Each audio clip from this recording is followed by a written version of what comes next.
The silence in my parents' dining room was deafening. Thanksgiving turkey growing cold, wine glasses frozen mid-air, and 12 pairs of eyes fixed on me in disbelief. My cousin Melanie's phone slipped from her fingers, clattering against her plate. Just moments earlier, she'd been recording me, the family's retail failure, for her Instagram stories, complete with laughing emojis and pitying captions. Now her jaw hung open as I slid my portfolio across the mahogany table to my father, spreadsheets displaying quarterly earnings from my 47 retail properties across 3 states. "The Walmart where you saw me working last month?" I said quietly, meeting her gaze. "I own controlling interest in that location. I work shifts to understand my customers better." My mother's wine glass tipped over, crimson liquid spreading across her precious white tablecloth like the truth I'd kept hidden for 8 years. My father studied the financial statements, his face ashen. Then he stood up, napkin dropping to the floor, and spoke the words I'll never forget. "I think you should leave our home." 3 months later, he called asking for a job. Before we jump back in, tell us where you're tuning in from, and if this story touches you, make sure you're subscribed, because tomorrow I've saved something extra special for you. My name is Rebecca Mitchell. I never planned to own nearly 50 retail stores before my 30th birthday, and I certainly never intended to hide my success from my family. But when you grow up as the disappointment in a household worshiping conventional achievement, you learn to protect the things that matter to you. Growing up in Lakewood, Ohio, a middle-class suburb outside Cleveland, I was always the practical one in a family obsessed with credentials. My father, Thomas Mitchell, taught economics at the local university. Not as a full professor, a distinction he'd remind dinner guests of constantly as both a humble brag and a lingering wound. Associate professor, he'd clarify with practiced casualness. But I've been shortlisted for the department chair twice now. My mother, Ellen, worked as a hospital administrator, meticulously climbing the healthcare hierarchy with degrees framed chronologically in our hallway, like a visual timeline of her determination. Then there was my older sister, Diana, the golden child, National Merit Scholar, pre-med at Johns Hopkins, the one whose achievements warranted phone calls to distant relatives and whose graduation photos dominated our family Christmas cards.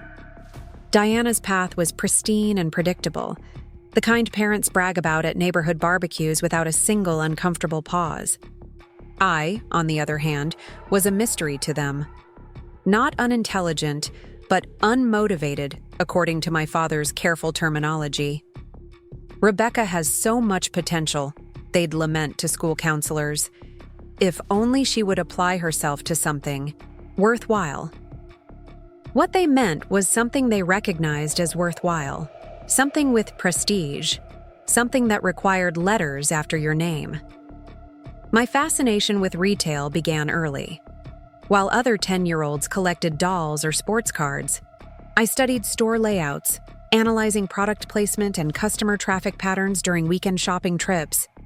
I noticed how end cap displays captured attention, how lighting affected purchase decisions, how strategic pricing made certain items seem like bargains while maximizing overall cart value. This wasn't just commerce to me, it was psychology.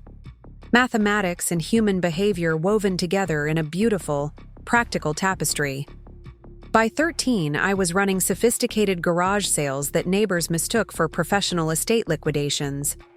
I categorized items by consumer demographic, created clear sightlines for high-margin products, and implemented anchor pricing on key items to make others seem more attractive. I earned enough that summer to buy my first laptop without asking, my parents for a dime. My mother watched these entrepreneurial experiments with bemused tolerance. "It's good to see Rebecca enthusiastic about something," she'd tell relatives, the unspoken "finally" hanging heavily between her words. Though I wish it were something with more substance. Substance. That word followed me through high school like an unwelcome shadow. My parents' definition of substance involved advanced placement classes, prestigious internships, and the relentless accumulation of resume fodder aimed at elite colleges. Diana had delivered all three. I delivered consistent profits from my various micro-businesses instead. Senior year brought the expected clash. While classmates stressed over college applications, I researched commercial real estate trends in economically resilient mid-size markets. My guidance counselor called my parents in for a conference when I declined to apply to any universities. Rebecca has exceptional analytical skills, Mrs. Winters explained, spreading my test scores across her desk. These numbers could open doors at top-tier business programs. It would be a shame to waste this potential. My father leaned forward, glasses perched at the end of his nose. We've been telling her this for years. Diana was already accepted to 3 Ivy Leagues by this point in her senior year. I sat silently, watching this familiar performance play out. My achievements weren't measured against my own goals, but against Diana's predetermined milestones. Different races entirely, yet somehow I was always losing. I have a business plan, I finally interrupted. I've identified an underserved retail niche in 3 metropolitan areas within driving distance. I've secured meetings with 2 property managers next month. My projections show profitability within 14 months if... Rebecca, my mother cut in gently, her smile tight. Real businesses require education, experience, connections. You can't just jump into retail ownership without fundamentals. The irony of her interrupting my fundamentals to tell me I lacked fundamentals wasn't lost on me. That night, I sat at our kitchen island long after everyone had gone to bed, spreadsheets illuminated by my laptop's blue glow. Property listings, market analyses, demographic studies, cash flow projections, the product of 2 years' research and $27,000 saved from my various ventures since age 15. I wasn't operating on impulse or rebellion.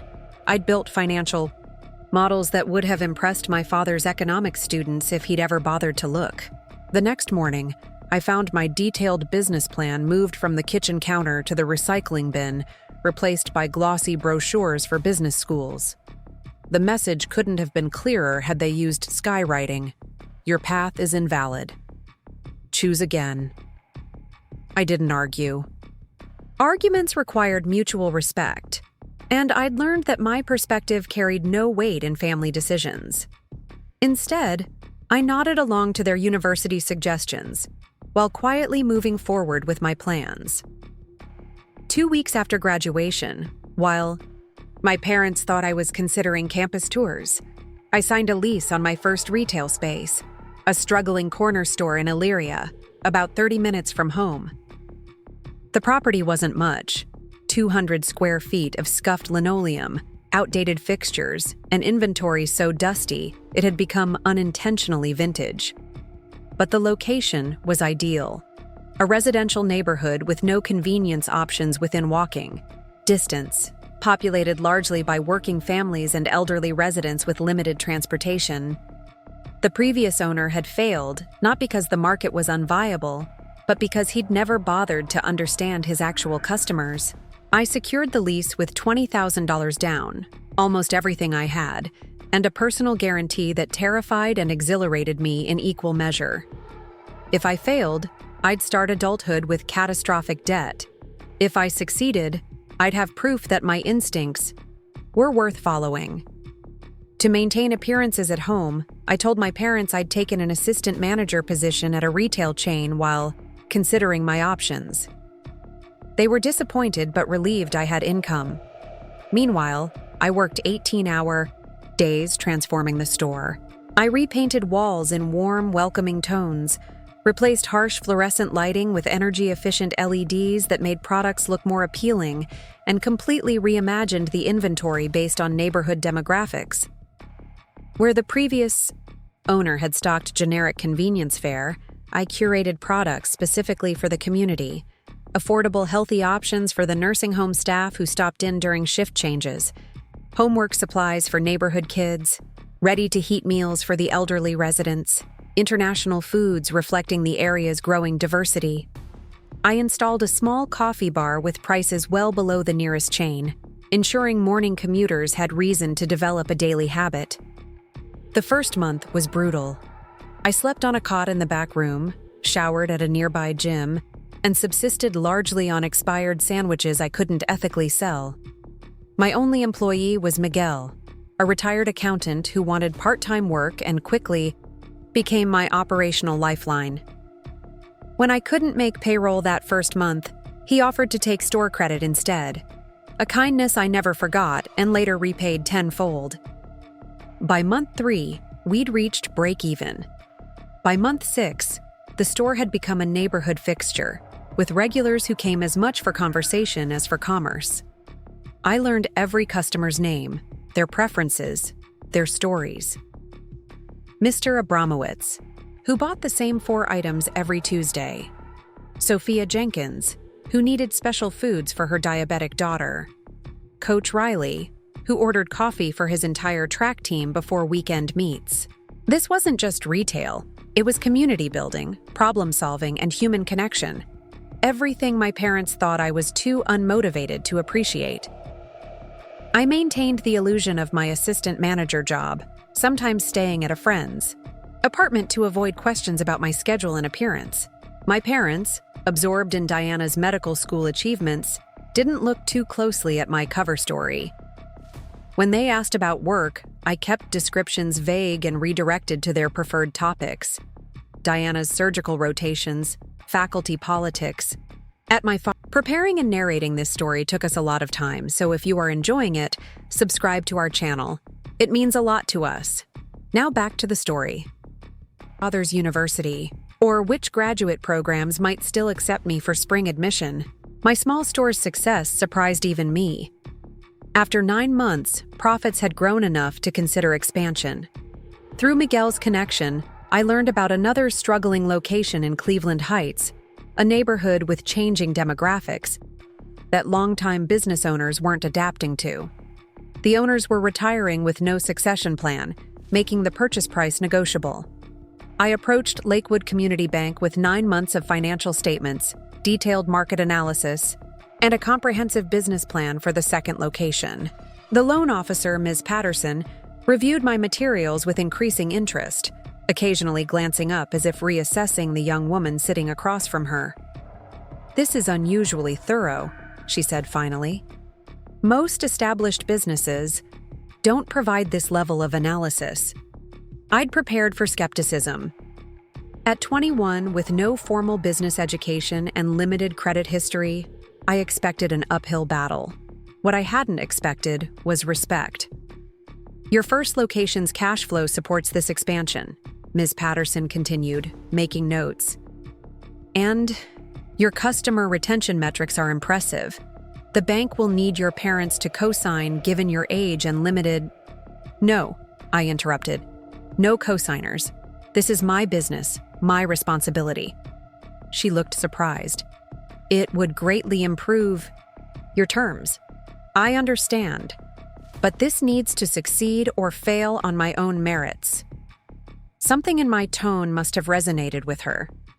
After additional underwriting and a slightly higher interest rate, the bank approved my loan without family guarantees.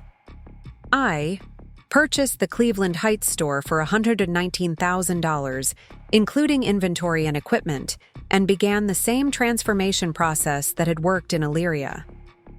This dual ownership marked the beginning of Mitchell Retail Group, though I didn't formalize the business structure until several years later.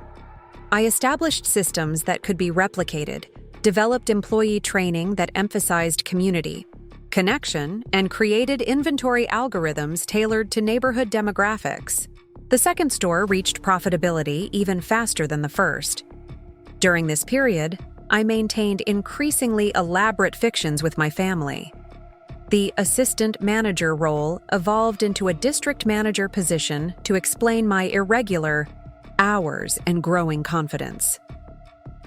When my parents inquired about my apartment, actually my third store's back office where I often slept, I described a roommate situation that satisfied their cursory interest. Diana was too consumed with medical residency to notice inconsistencies in my stories, and my parents were too focused on her achievements to look closely at mine. The deception wasn't malicious. I simply understood that my success in retail would never measure up to their definition of achievement. In their worldview, owning a convenience store, or even several, didn't compare to academic credentials or professional titles. Rather than fight this perception, I separated my worlds entirely. By 24, I owned 5 profitable locations and had developed a reputation in regional retail circles as a turnaround specialist.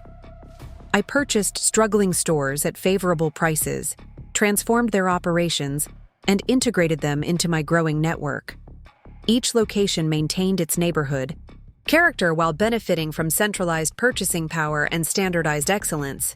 My living situation finally upgraded from store-back rooms to a modest one-bedroom apartment, though I invested far more in business infrastructure than personal comfort. I hired my first district manager, promoted Miguel to operations director, with significant equity, and established an employee profit-sharing program that virtually eliminated turnover in an industry known for constant staff changes. Throughout this growth, one aspect remained constant. I continued working regular shifts in my stores, not from necessity, but from conviction that floor-level experience was essential to leadership. I restocked shelves, operated registers, and conversed with customers alongside my employees. This practice, initially born from necessity when I couldn't afford staff, became a cornerstone of my business philosophy. It was during one such shift that my carefully separated worlds collided. I was covering a register at our Lakewood location when my mother walked in, stopping short at the sight of me behind the counter. Her book club had relocated to a nearby coffee shop, and she'd stopped for mints before their meeting. "Rebecca?" Her surprise quickly transformed to concern. "What are you doing here? I thought you were a district manager for Midwest Retail." The name of my fictional employer sounded strange in this real-world context. I considered continuing the charade but calculated the inevitable complications. A partial truth seemed most practical. "I'm helping out today," I explained, smiling at the next customer while internally formulating boundaries for this revelation. "I actually manage this location." Her expression shifted from confusion to dismay. "You're a store manager? But I thought—" She glanced around, lowering her voice. "Rebecca, you said you were overseeing multiple locations." "I am," I replied simply. "I'll explain later, Mom. I have customers waiting." She left flustered, without her mints, already reaching for her phone, undoubtedly to update my father on this disappointing development. That evening, the expected call came. "Your mother is concerned," my father began without preamble. "She says you're working as a cashier at some corner store? What happened to your management position?" I sat at my kitchen table, spreadsheets for potential acquisition targets spread before me, and made a split-second decision to offer another partial truth. "I own that store, Dad. I've owned it for almost 2 years." Silence stretched across, the line before he responded with forced patience. "Rebecca, owning means purchasing property, securing financing, establishing legal structures. You can't just declare ownership without capital or education." His dismissal was so automatic, so complete, that further explanation seemed pointless. Rather than detail my business history, loan relationships, or operational innovations, I simply agreed with him. "You're right. Poor choice of words. I manage it for the owners." He seemed relieved by this capitulation, quickly transitioning to news about Diana's chief residency appointment. I let him talk, adding appropriate congratulatory remarks about my sister while finalizing numbers on my next acquisition. This pattern continued for years. When family members occasionally encountered me working in my stores, I maintained the management fiction rather than ownership truth. It was simpler than defending my choices against their predetermined hierarchy of success. Meanwhile, Mitchell Retail Group expanded across northern Ohio, into Michigan, and toward western Pennsylvania. I finally purchased a property in my own name at 27. Not a store, but a modest 3-bedroom house in Lakewood. I furnished it minimally, invested in a professional wardrobe for bank meetings and vendor negotiations, and reluctantly, attended occasional family functions where my career remained deliberately vague. Diana completed her surgical residency and joined an elite practice in Boston, prompting my parents to mail announcements as if heralding a royal coronation. I sent her an expensive gift with a genuine congratulatory note, recognizing her achievement, while knowing my own would remain invisible within our family dynamics. The holiday season approached as I finalized the acquisition of my largest property to date, a struggling Walmart location outside Toledo, where corporate was divesting underperforming stores. Through careful negotiation, I secured operational control while keeping the Walmart branding and supply chain integration. This complex transaction represented a significant evolution for Mitchell Retail Group, moving from independent stores to partnership with national brands seeking local operational expertise. The deal closed 3 weeks before Thanksgiving, bringing my total to 47 locations across 3 states, with over 300 employees and annual revenue approaching $30 million. I commemorated this milestone by working a full shift at this newest Walmart location, spending 8 hours stocking shelves, running a register, and conversing with staff to understand operational challenges firsthand. As always, this hands-on approach yielded insights no executive report could provide. I discovered inventory management issues, identified training gaps, and connected with longtime employees who felt abandoned by corporate leadership. By shift's end, I had practical improvement strategies no consultant could have developed without this floor-level perspective. Thanksgiving arrived with the usual family expectations. My mother requested Diana's favorite side dishes. My father conducted his annual wine selection deliberations, and relatives confirmed attendance with the enthusiasm people typically reserve for celebrity encounters when Diana was on the guest list. I arrived early to help with preparations, dressed in simple slacks and a sweater, nothing that would signal success or draw attention. My sister arrived with her new fiancé, a neurosurgeon naturally, to effusive welcomes and rapid-fire questions about their wedding plans. I hugged her genuinely, our relationship complicated but not adversarial. Diana hadn't created our parents' value system, she'd simply thrived within it. Aunt Patricia arrived with her husband and their children, followed by my father's brother Robert and his family, including my cousin Melanie, recently graduated from an expensive liberal arts college with a degree in communications and strong opinions about everyone else's life choices. Our extended family had always embraced the same achievement metrics as my parents: prestigious degrees, recognizable employers, impressive titles. Dinner conversation followed predictable patterns. Diana described complex surgical procedures while everyone listened raptly. My uncle detailed his recent promotion. Cousin Melanie elaborated on her job search, focusing exclusively on Fortune 500 companies and multinational agencies. When attention reluctantly shifted to me, my mother answered before I could. "Rebecca is still in retail management," she said, with the forced brightness people use when discussing chronic illness. "She's very dedicated. Retail?" Melanie's eyebrows lifted. "Like, forever? I thought that was just to pay bills until you figured things out." I smiled politely. "I enjoy the work." "Speaking of retail," my aunt interjected, "the service at these stores keeps declining. I was at Walmart last week, and you wouldn't believe how long the checkout lines were. No one seems to take pride in their work anymore." Melanie nodded vigorously. "I know. I saw Rebecca working at that Walmart near Sandusky last month when I was driving through, like actually stocking shelves. I almost didn't recognize you." The table went quiet. My mother's fork paused midway to her mouth. "You're working as a stocker at Walmart?" my father asked slowly. "I thought you managed a local store." Before I could respond, Melanie continued helpfully. She was wearing the whole uniform, vest and everything. I would have said hi, but you looked super busy with some paper towel display. She pulled out her phone, tapping the screen. I think I actually took a picture because it was so random seeing you there. Sent it to Mom because we were just talking about how you never went to college, and there you were, proving the point. My aunt had the decency to look embarrassed as Melanie found the photo and held it up triumphantly. There I was, arranging a seasonal display, fully engaged in the task, unaware of being photographed. This is what happens when you skip college, my uncle said with fake joviality that barely masked his condescension. No offense, Rebecca, but Diana was smart to get her credentials. Job security matters.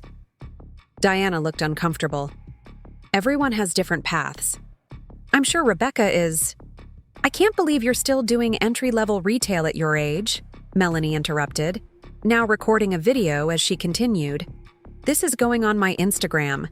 Thanksgiving reminder why student loans are worth it. Dar retail life. How should have gone to school? My father cleared his throat. Rebecca, if you're having financial difficulties, you could have said something.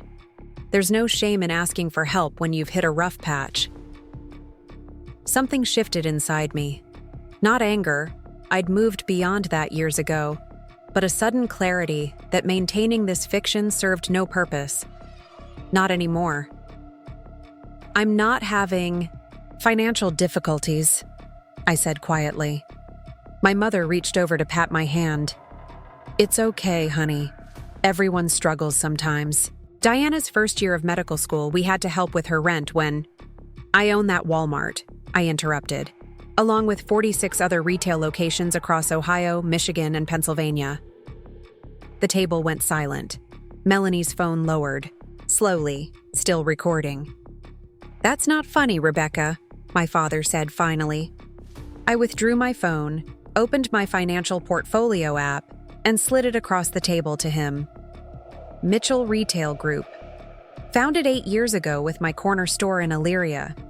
The one you thought I was just managing. We now employ 327 people, maintain profit-sharing programs for all full-time staff, and just closed our largest acquisition 3 weeks ago. My father stared at the screen, scrolling through property listings, financial statements, and corporate filings. His economics background allowed him to understand exactly what he was seeing, and its implications. Last quarter's revenue was just over $7 million, I continued calmly. We're projecting $30 million for the fiscal year. The Walmart location Melanie saw me working in, I was there because I personally work shifts at each property we acquire. It gives me operational insights I couldn't get otherwise. My mother's wine glass tipped over, crimson liquid spreading across her tablecloth. No one moved to blot it. That's not possible, she whispered. You would have told us. Would I? I asked simply. When would that conversation have happened? Between Diana's medical school graduation and her residency announcement? Or maybe during one of the family dinners where my retail career was treated like a temporary failure rather than a chosen path? Melanie's phone was still recording. I looked directly into its lens. Still want to post that should have gone to school tag? She hurriedly stopped the recording, her face flushed. My father was still examining my portfolio, his expression unreadable. Finally, he looked up, his academic's mind visibly recalculating years of assumptions. If this is true, he said slowly, why would you let us believe otherwise? Why work? Regular shifts when you could hire people? Why drive that old car? Why live in that modest house when you could afford? Because success isn't measured by what you display, I interrupted. It's built by what you understand. I work alongside my employees because it makes me better at what I do. I don't showcase wealth because accumulating status symbols was never my goal. I turned to my sister. Congratulations on your engagement, Diana. I mean that sincerely. Then I looked back at my father. I should go. I have inventory reports to review before. Tomorrow's management meeting? My father stood suddenly, napkin dropping to the floor. I think that would be best. You've clearly been deceptive for years. I don't even know who you are anymore. The irony of his statement, that he never knew who I was to begin with, wasn't lost on me. I gathered my coat and purse, nodding politely to the stunned faces around the table. Happy Thanksgiving, everyone.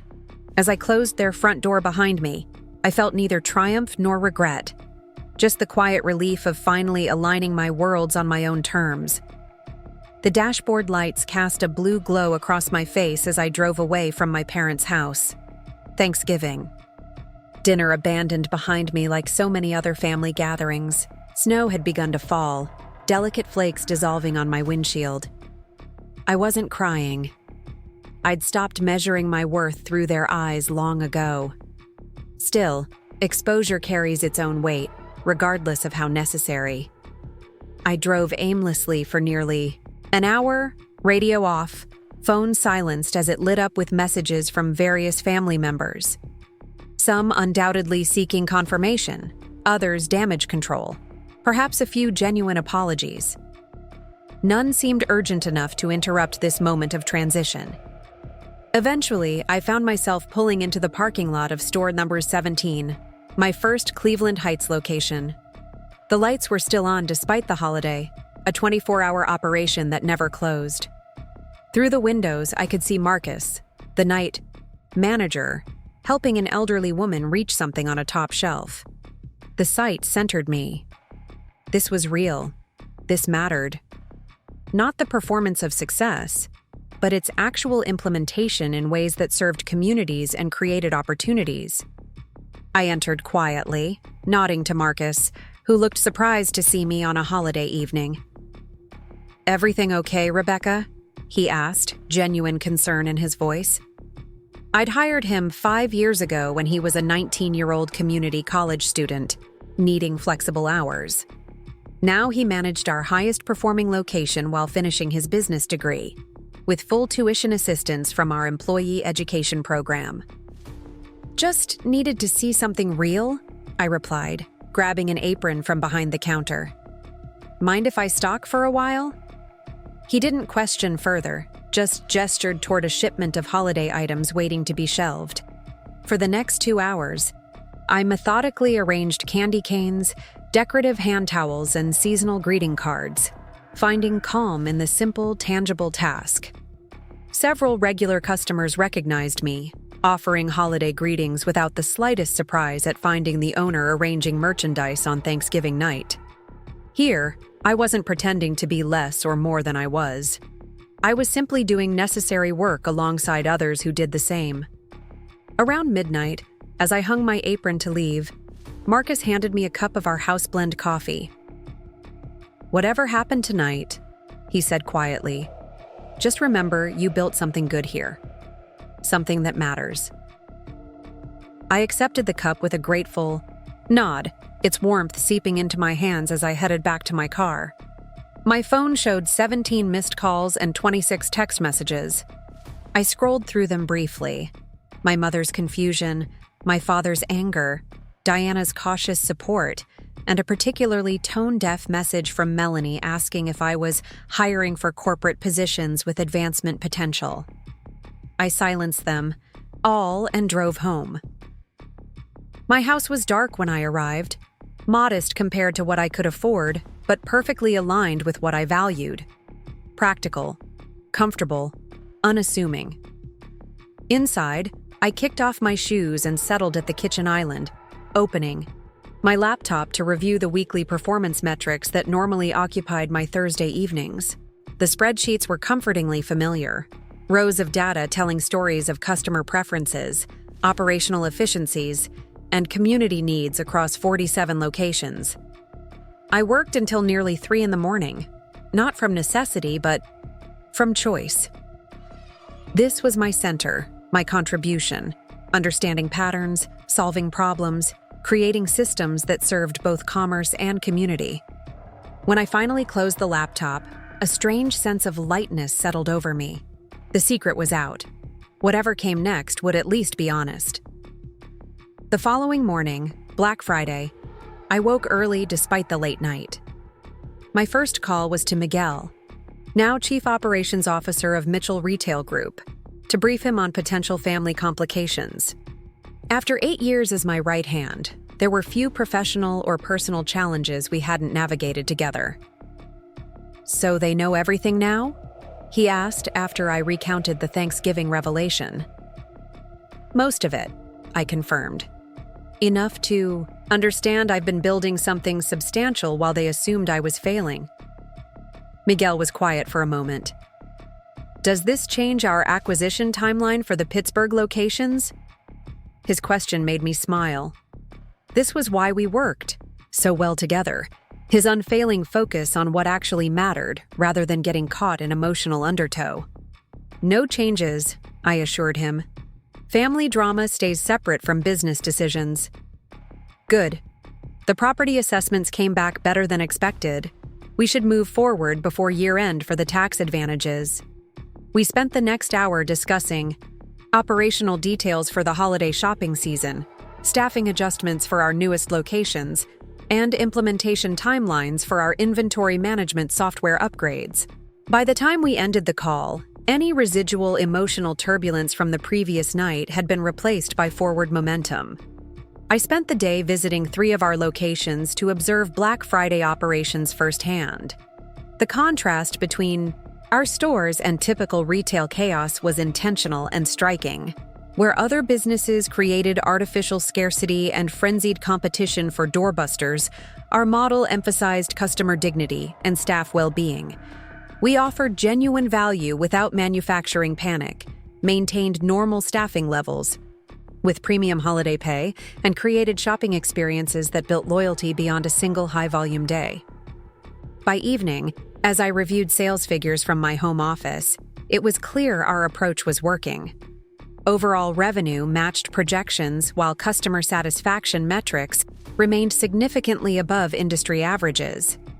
I was making notes for Monday's management call when my doorbell rang. Diana stood on my porch, alone, a canvas bag slung over her shoulder. We hadn't spoken since I'd left the Thanksgiving dinner, though she'd sent several messages expressing confusion and asking to talk. "Nice house," she said when I opened the door. "Exactly what I would have expected from you, actually. Practical, but with character." I stepped aside to let her in, unsure whether this visit represented reconciliation or confrontation. Diana had never been openly hostile toward my choices like our parents, but she'd also never intervened in their dismissal of my path. She surveyed my living room with interest, noting the minimalist furnishings, well-stocked bookshelves, and conspicuous absence of television. "I've never actually been to your place before," she observed. "I realize how strange that is now." "We've both been busy," I offered neutrally. Diana laughed, a short, sharp sound. "That's generous. I've been self-absorbed and oblivious is more accurate." She set her bag on the coffee table. "I brought leftovers. Mom insisted everyone take some home, and I figured, well, you missed out on the food, if not the conversation." The gesture was unexpectedly thoughtful. I went to the kitchen for plates while Diana continued examining my space, stopping at a small collection of framed photos on the bookshelf. Most showed store openings, team celebrations, or community events rather than personal milestones. "These are all your stores?" she asked as I returned with plates and utensils. "Most of them. The original locations, mainly. We acquire new properties frequently now, so I don't frame every opening." She picked up a photo of me with Miguel and our first team of employees outside the Illyria store. "You look about 12 here," she commented with a small smile. 20. It was 8 years ago." Diana's fingers traced the frame. "While I was starting med school," she said quietly. "Already being celebrated for simply following the expected path." She set the photo down carefully. "I had no idea what you were building. None of us did." I began unpacking the leftovers: turkey, stuffing, cranberry sauce. all neatly packaged in glass containers.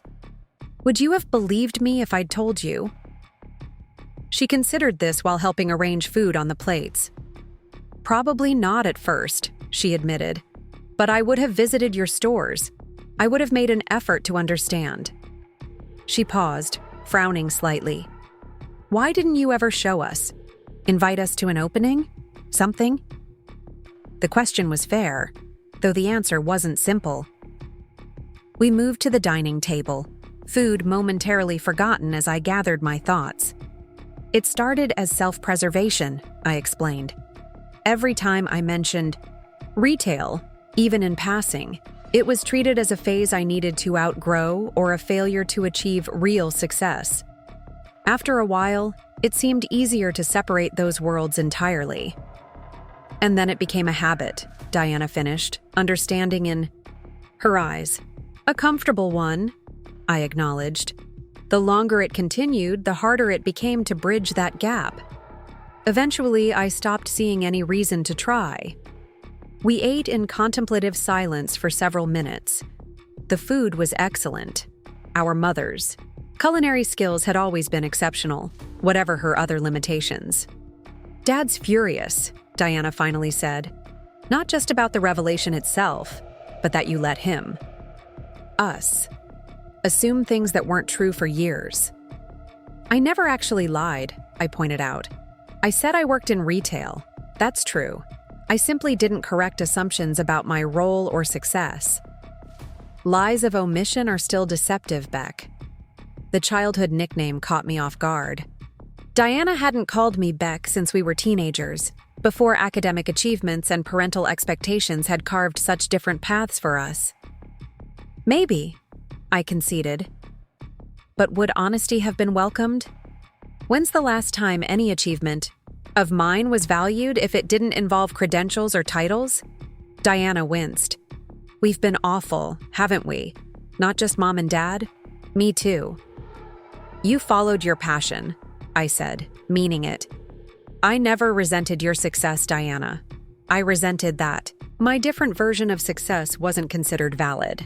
And now you're wildly successful by any metric, and we all look like judgmental fools.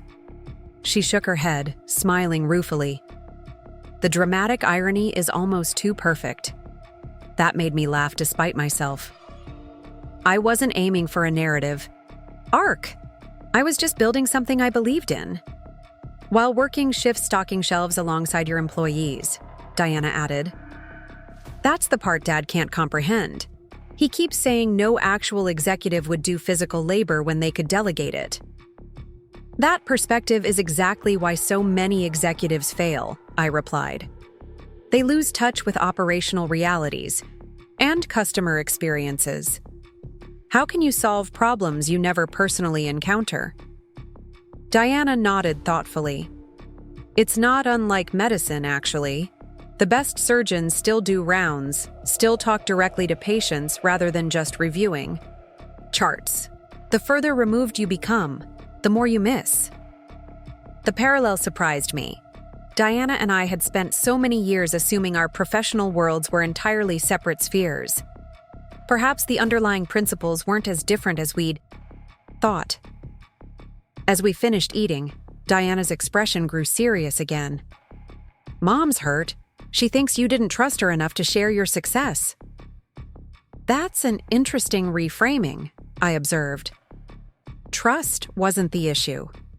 Her consistent dismissal of my choices was. I know, Diana sighed. She's processing. It's a lot to recalibrate after years of, well, condescension, if we're being honest. And Dad? Diana grimaced. That's more complicated. His identity is so wrapped up in academic credentials and traditional markers of success. Finding out his underachieving daughter built a multi-million-dollar enterprise without his guidance or approval is challenging his foundational beliefs. I'm not responsible for his belief system, I said firmly. No, you're not, Diana agreed, surprising me again. But he's going to need time. His pride is wounded, and his economics expertise feels invalidated. The student succeeded without following the professor's prescribed path. We cleared the dishes together, falling into a rhythm reminiscent of childhood chores before expectations and achievements had complicated our relationship. As we worked, Diana filled me in on family reactions beyond our parents. Aunt Patricia's embarrassment, Uncle Robert's awkward attempts to reposition himself as having always supported entrepreneurship, and Cousin Melanie's whiplash transition, from mockery to attempting to network for job opportunities. "She's called me 3 times asking if I can put in a good word with you," Diana said, rolling her eyes as she dried the last plate. "Apparently her communications degree qualifies her for an executive position in your company." Persistence is a valuable trait, I noted diplomatically. So is self-awareness, which she entirely lacks. Diana handed me the dried plate. "For what it's worth, I'm sorry. Not just for yesterday, but for years of not seeing what you were building, for being complicit in their dismissal of your path." The apology was unexpected and clearly sincere.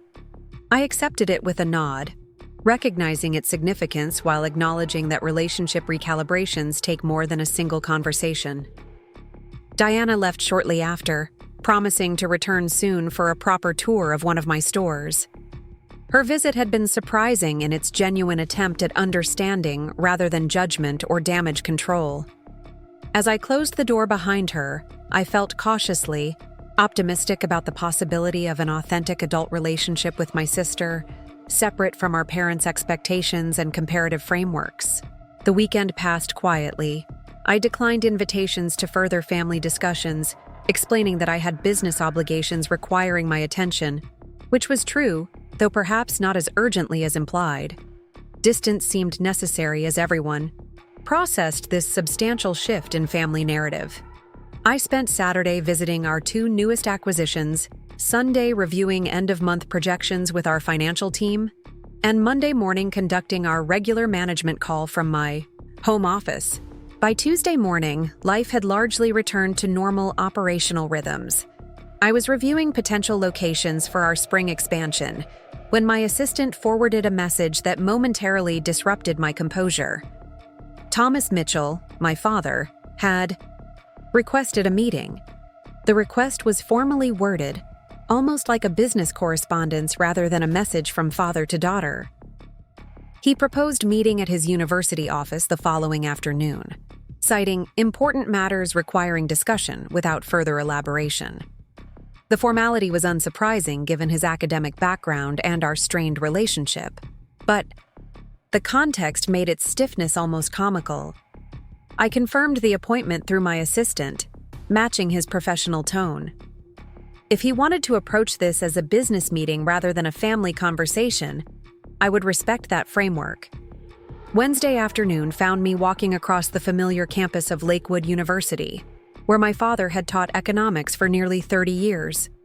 The institution had featured prominently in my childhood: campus picnics, faculty events, the persistent suggestion that I would eventually study there. Instead, I had built my business education through practical application and strategic self-teaching, an approach my father had consistently devalued. His office was exactly as I remembered from occasional childhood visits, meticulously organized. Bookshelves, academic awards displayed prominently. Family photos carefully curated to showcase achievements rather than connections. Diana in her white coat, my mother receiving a community leadership award, my father shaking hands with distinguished economists. None of my retail locations or accomplishments appeared among these visual representations of family pride. My father looked up from his desk as I entered, his expression carefully neutral. He had aged noticeably since I'd seen him at Thanksgiving, though logically I knew 5 days couldn't produce actual physical changes.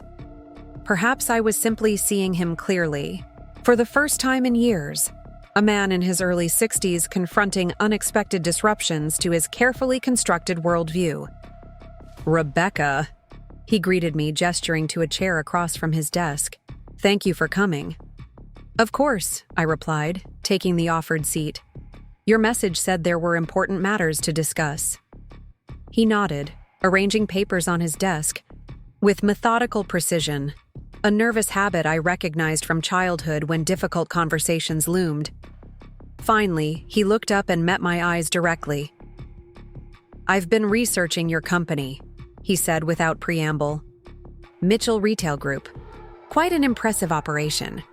Multiple corporate structures, strategic acquisitions, innovative operational models. This analytical approach was quintessentially my father, processing emotional challenges through intellectual frameworks, seeking data before confronting feelings." "Thank you," I responded simply. "Your inventory turnover metrics are particularly noteworthy," he continued, referencing notes on his desk. "Significantly above industry averages in every market segment, and your employee retention rates are virtually unprecedented in retail environments." I nodded, waiting for him to reach whatever point lurked beneath this performance review of my business. "I spoke with Harold Jensen in the business school," he added. "He believes your operational model would make an excellent case study for their retail management course. With your permission, of course." The request caught me off guard. Not because it was inappropriate. Many successful businesses became academic case studies, but because it represented a form of professional validation I'd never sought or expected from my father's world. "That would be fine," I agreed. "Our COO, Miguel Reyes, handles most academic and press inquiries. I can connect him with Professor Jensen." My father made a note, then set down his pen with deliberate care. "That brings me to the primary reason for this meeting." He paused, seeming to struggle with his next words. "I find myself in an unexpected professional transition." The careful phrasing didn't surprise me. My father had never directly admitted vulnerability or need in my presence. "The university is implementing an early retirement incentive program," he continued, "for faculty over 60. It's being presented as optional, but departmental restructuring makes the implications quite clear for those of us without tenure protections." I processed this information, understanding its significance.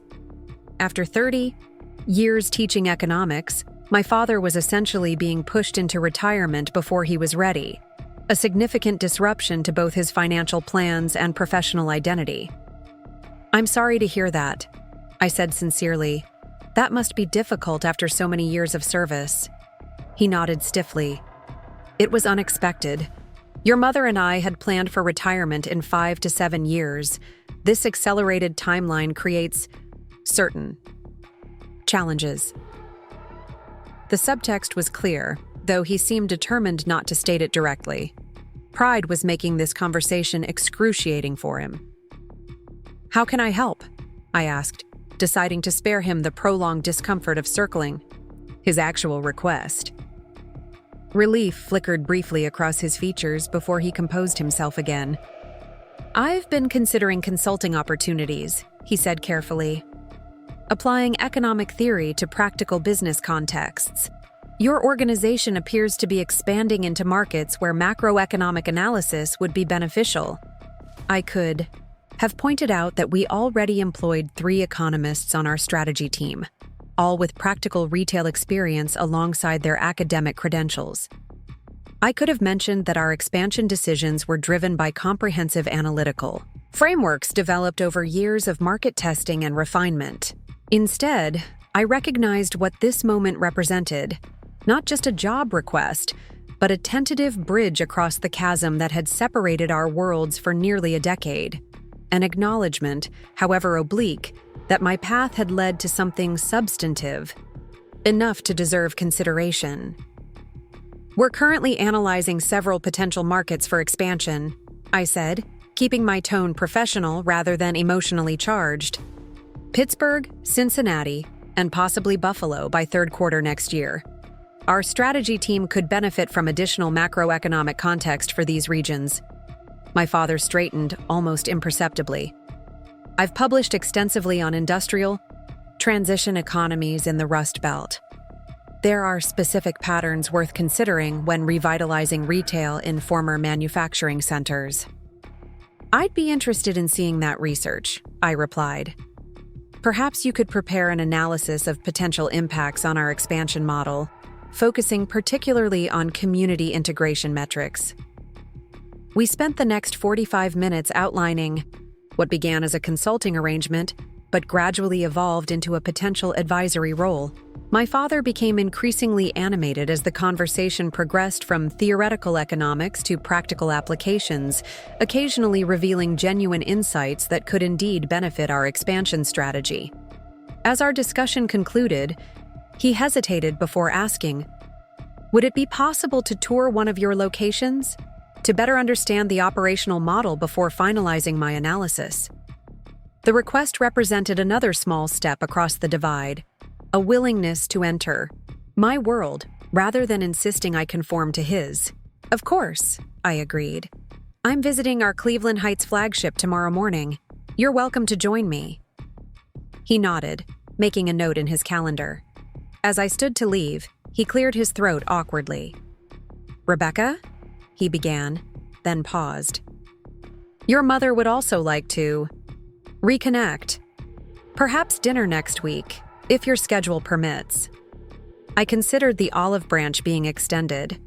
Not an apology for years of dismissal, not yet a full acknowledgement of their misjudgment, but a tentative step toward rebuilding connection. "Thursday would work," I offered. "I usually finish at the office by 7. Relief softened his features. "Thursday, then. I'll let her know." As I left the university campus, walking past academic buildings where I'd once been expected to study, I reflected on the strange circular journey that had brought me back here.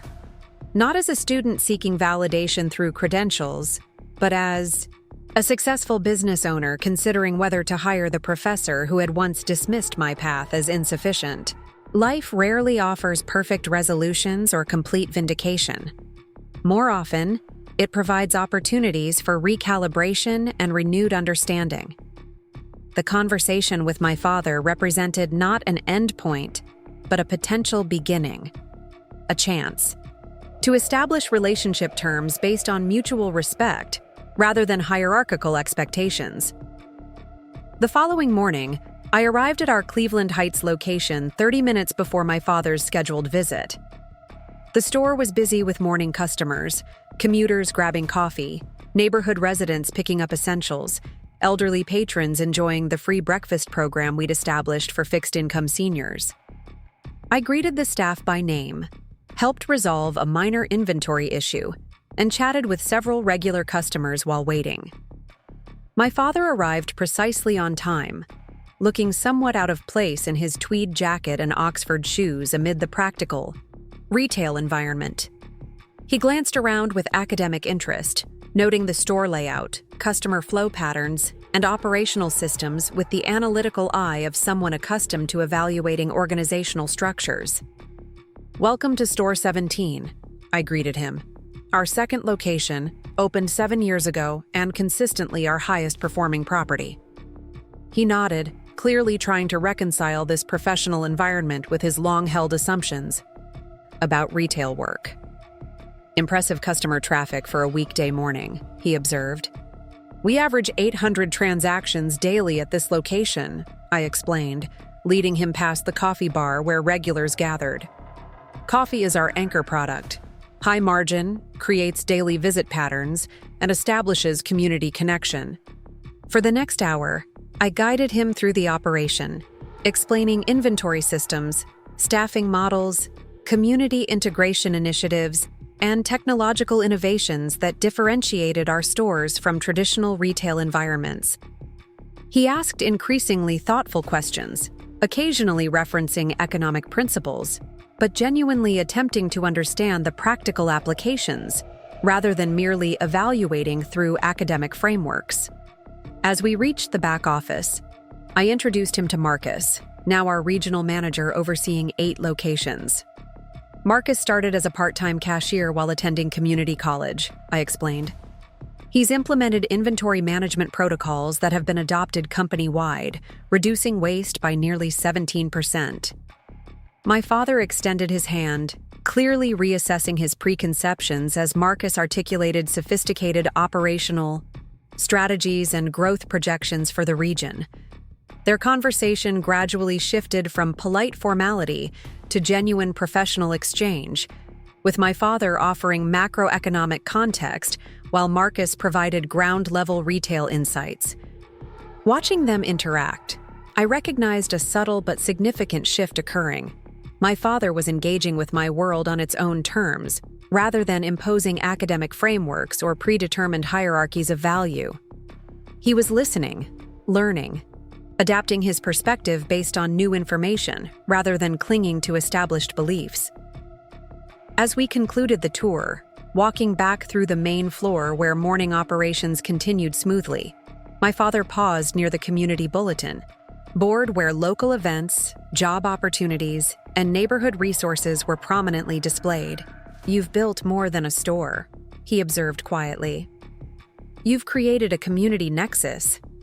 The observation was simple but profound, acknowledging dimensions of my work beyond profit margins or operational metrics. For perhaps the first time, he was seeing the holistic vision that had guided my path from the beginning. Commerce as a vehicle for community building and practical problem-solving rather than merely economic exchange. "That was always the point," I replied. "Retail at its best isn't just about selling products. It's about creating spaces where practical needs are met with dignity and connection."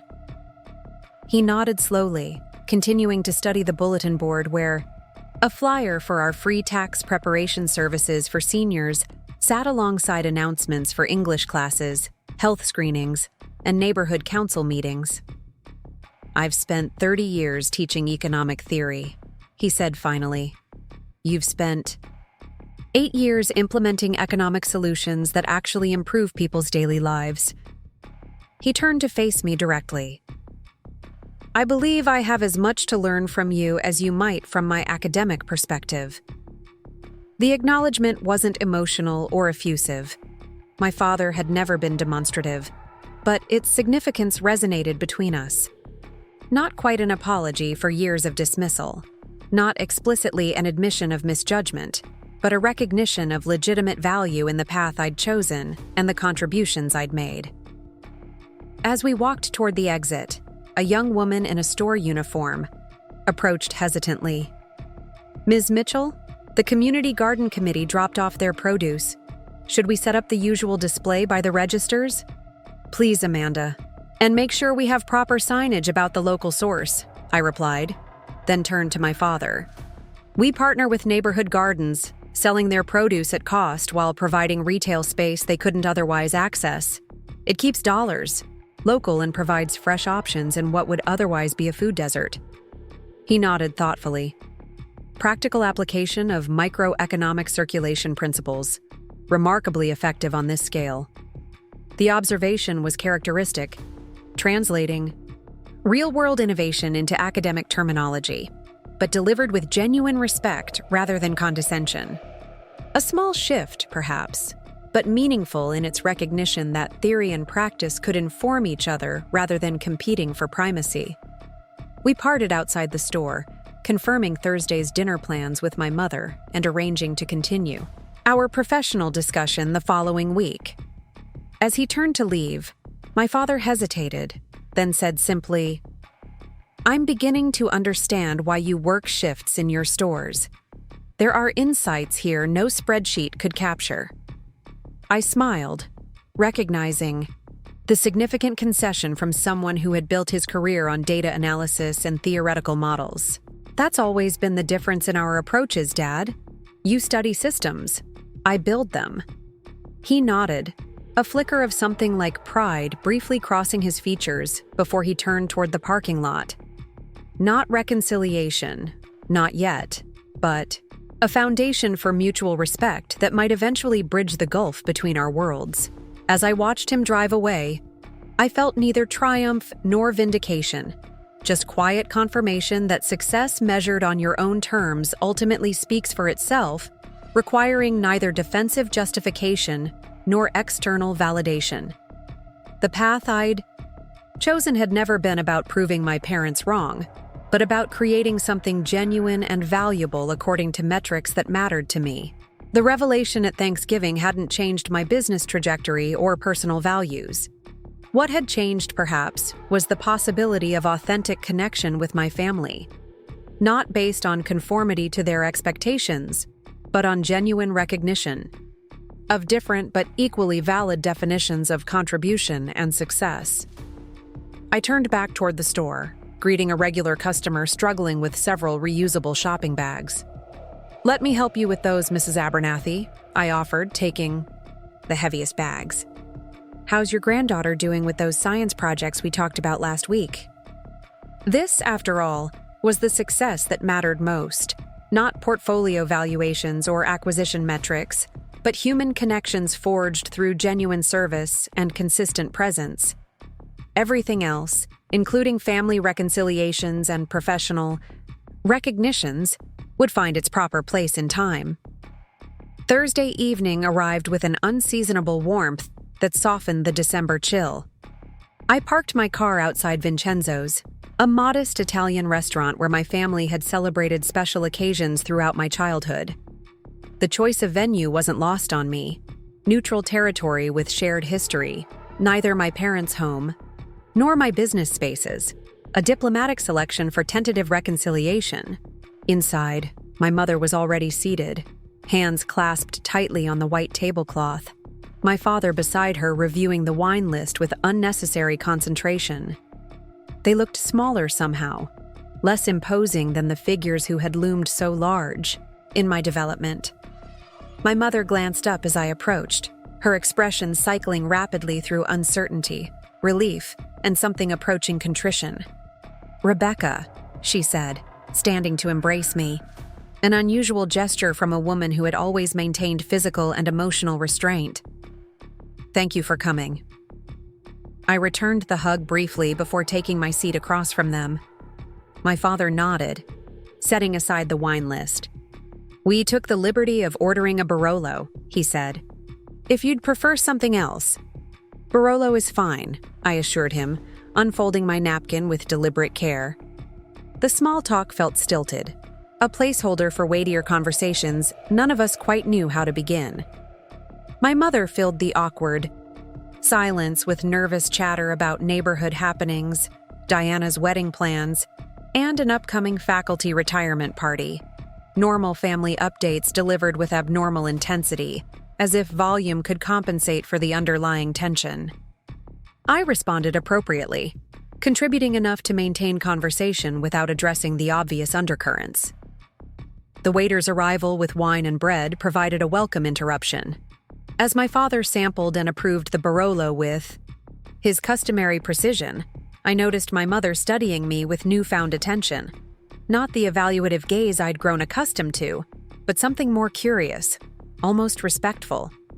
"Your father visited one of your stores yesterday," she said when the waiter departed. He was quite impressed. My father cleared his throat. "The operational model is remarkably efficient, particularly the community integration components." Coming from him, this constituted effusive praise. I accepted it with a nod, sipping my wine before responding.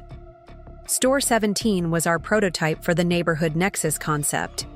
Every location since has incorporated those community connection elements with adaptations for local demographics.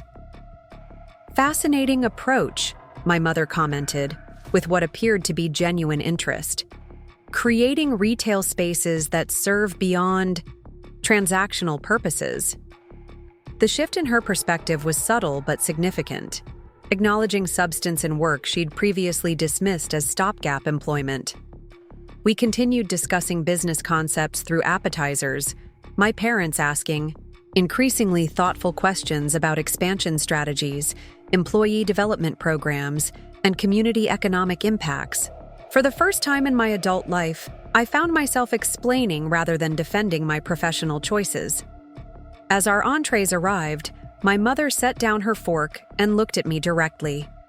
"Rebecca, I owe you an apology." The statement was abrupt, delivered with the same decisive tone she used for hospital administration decisions. "We've been dismissive of your path, condescending, wrong." My father nodded, his discomfort with emotional declarations evident but his agreement clear. We measured success through narrow parameters that failed to recognize legitimate innovation and contribution. Their acknowledgement was more direct than I'd anticipated, yet characteristically framed through professional rather than emotional language. Still, the recognition represented a significant shift from decades of subtle and not-so-subtle devaluation. "I appreciate that," I responded simply. "Recognition matters, even when it comes later than hoped." My mother's eyes glistened briefly before she composed herself. "When did you know?" she asked. "That retail was your calling, not just temporary. Work?" The question revealed genuine curiosity about my journey rather than attempts to justify their previous dismissal. I considered how to articulate a passion that had evolved gradually yet purposefully from childhood observations. I've always been fascinated by how commercial spaces function, not just as places to buy things, but as community focal points that shape neighborhoods and daily routines, I explained. "When I was 10, you took me to Kaufman's downtown before. It closed. Remember? I spent the entire visit analyzing traffic patterns and display strategies while you shopped for Diana's graduation dress." My mother's expression softened with recognition. "You drew a map of the store layout in your notebook. I thought you were just keeping yourself occupied." I was studying, observing how people moved through spaces, how product placement influenced behavior, how helpful or unhelpful staff interactions shaped the overall experience. I smiled at the memory. That's when I started noticing what made some retail environments work while others failed. It wasn't arbitrary or accidental. It was deliberate design addressing practical human needs. My father nodded slowly. Applied. Behavioral economics. Fascinating lens for a child. I didn't have terminology then, I acknowledged. Just observations and questions. Why did people linger in some areas but rush through others? Why were impulse purchases placed at specific heights and locations? How did lighting and music affect purchasing decisions? And we dismissed it as childhood curiosity rather than recognizing genuine intellectual engagement, my mother said quietly, because it didn't fit our definition of academic pursuit. The admission was meaningful, coming from parents who had prioritized traditional educational pathways above all other forms of learning and development. I didn't press the point, allowing them space to recalibrate their understanding without defensive justification. "When I opened that first store in Illyria," I continued, "it wasn't just about selling products. It was about creating a space that served genuine community needs with dignity and efficiency." The business model evolved from there, each location responding to specific neighborhood gaps while maintaining operational consistency. My father, ever the economist, couldn't resist framing my work through his disciplinary lens. Essentially, developing microeconomies optimized for localized sustainability, while leveraging centralized purchasing power and standardized best practices. I smiled at the academic interpretation. Something like that, yes. "And you own 47 of these operations now?" my mother asked, still processing the scale of what I'd built. "Currently, we're finalizing acquisitions in Pittsburgh that will bring the total to 53 by February." My father raised his eyebrows, impressed despite himself. Substantial growth trajectory, particularly given economic headwinds affecting retail, generally. "Our model is partially insulated from broader retail disruption," I explained, warming to the subject now that genuine interest had replaced condescension. "We focus on community essentials with strategic specialty offerings, maintain minimal debt leverage, and prioritize operational efficiency over rapid expansion." As we continued discussing business strategies through dessert, I realized a fundamental shift was occurring. My parents weren't merely acknowledging my success, they were engaging with the substance of my work, recognizing intellectual rigor and strategic thinking they'd previously assumed absent from retail operations. For perhaps the first time, they were seeing me through a lens unclouded by their predetermined expectations. "We should visit your headquarters," my mother suggested as we finished coffee. "See the full scope of your operation. If you're comfortable with that," she added, a new note of deference in her tone. "Of course," I agreed. "Though you might find it less impressive than you're imagining. We maintain lean administrative overhead. Most of our resources go directly into store operations and employee development." "Practical resource allocation," my father nodded approvingly. "Maximizing impact where it matters, rather than symbolic. Corporate displays." The observation indicated growing alignment between our values, perhaps more common ground than any of us had previously recognized. As we prepared to leave the restaurant, my mother hesitated, then asked the question that had clearly been troubling her throughout dinner. "Why did you continue working shifts at your stores, even after achieving such success? Your father mentioned you still stock shelves and operate registers alongside entry-level employees." The question reflected genuine curiosity rather than criticism, a significant evolution from her previous assumptions about appropriate roles and status markers. I considered how to explain a philosophy fundamentally different from their hierarchical worldview. Leadership without direct operational understanding becomes increasingly detached from reality, I said finally. Working regular shifts keeps me connected to customer needs, employee challenges, and practical implementation issues that would never appear in reports or management meetings. My father nodded thoughtfully, maintaining field-level perspective regardless of organizational position. "Exactly.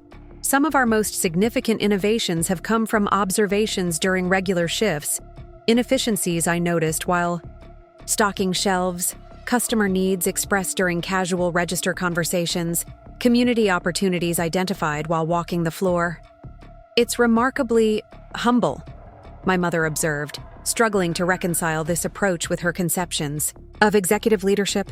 "It's practical," I corrected gently. "Effectiveness over ego, results over appearance." As we walked to our cars, my mother paused before reaching hers.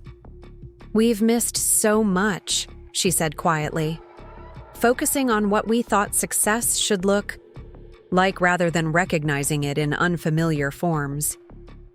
The acknowledgement was as close to emotional vulnerability as she typically allowed herself. I accepted it with a simple nod, understanding the significance without requiring elaborate expressions of regret. "Thursday dinners," she suggested tentatively. "Perhaps we could make them regular. Get to know each other as we are now, not as we were." The invitation represented more than scheduling. It was an offer to rebuild relationship on new terms, with mutual respect rather than hierarchical expectation. "I'd like that," I agreed, though some weeks might require flexibility with my travel schedule. "Of course," she said quickly. "Your business commitments take priority." The acknowledgement of my professional obligations as legitimate and significant, equal to my father's academic schedule or Diana's medical responsibilities, marked another subtle shift in family dynamics. As we said goodnight, the atmosphere contained something new, not quite comfortable yet, but cautiously optimistic, hinting at possibilities for genuine connection beyond obligation. Driving home, I reflected on the evening's subtle recalibrations. Not dramatic reconciliation or emotional catharsis, but thoughtful recognition and tentative steps toward mutual respect.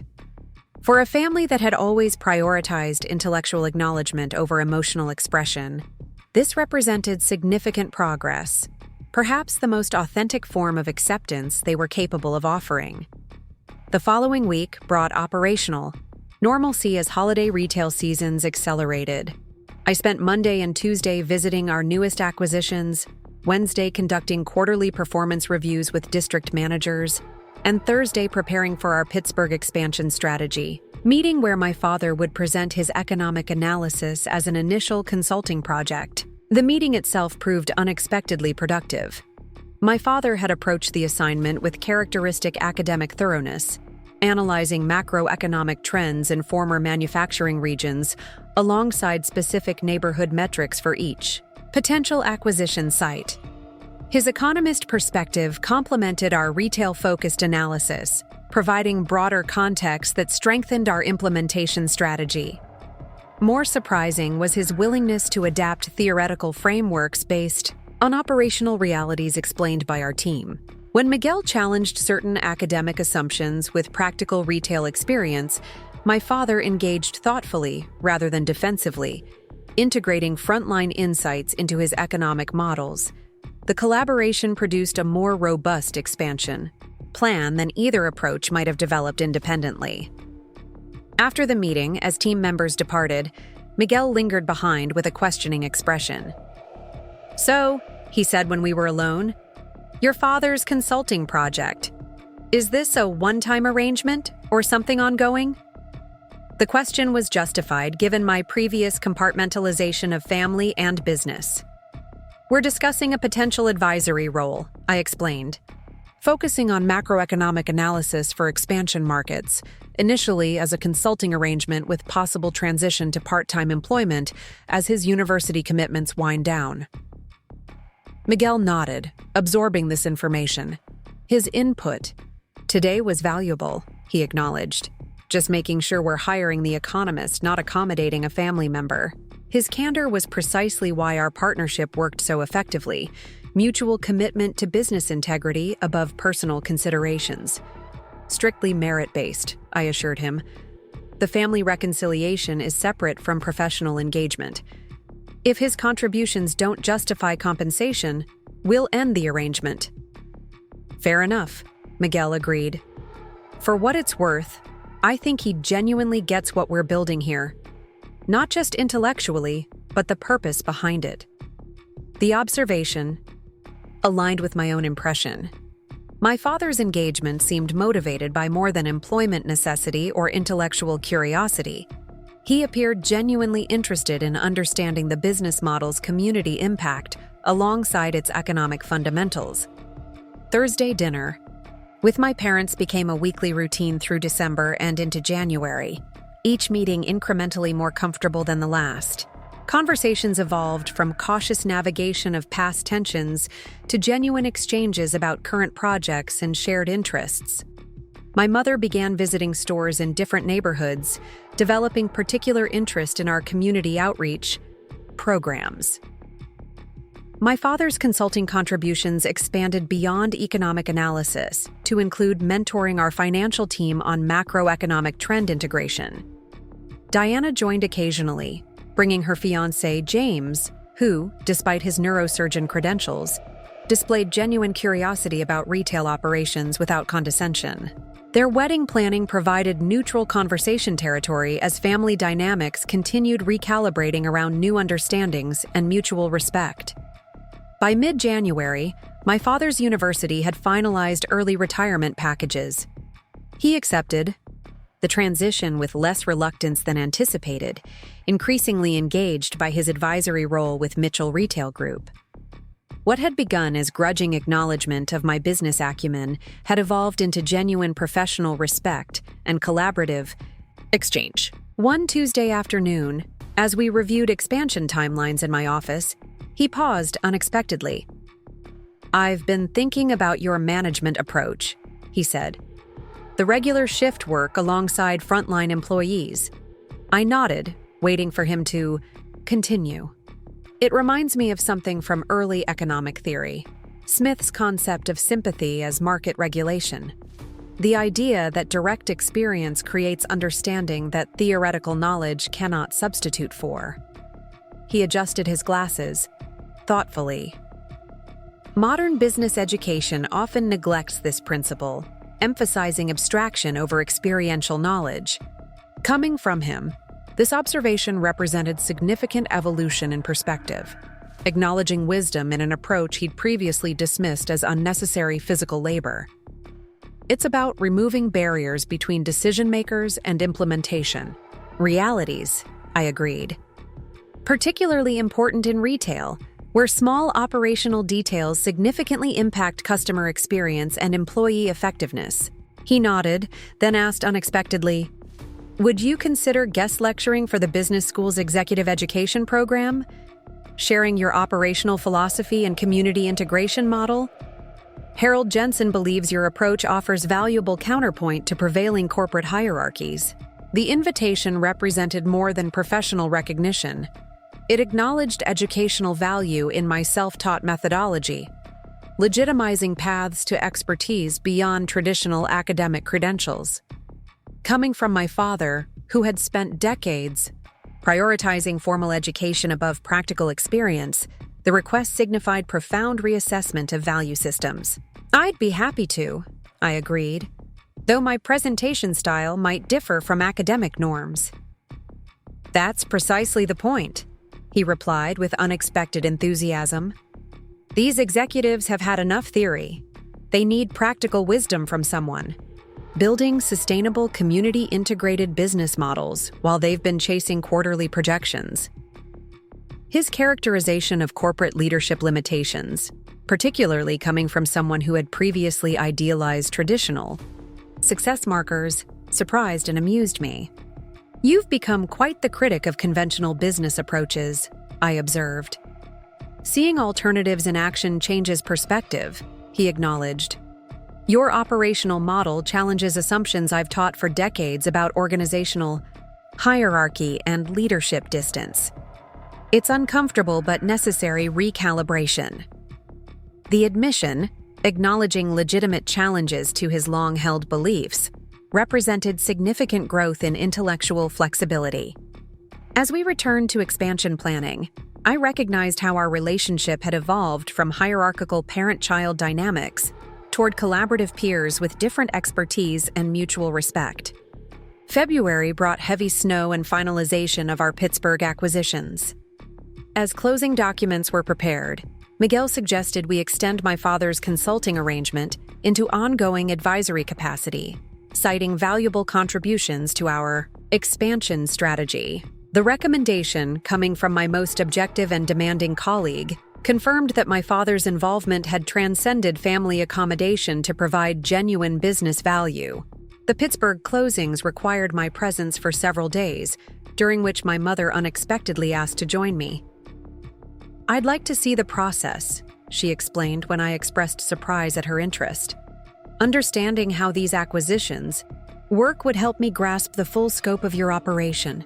Her request reflected continuing evolution, genuine curiosity about my professional world rather than passive acknowledgement or superficial support.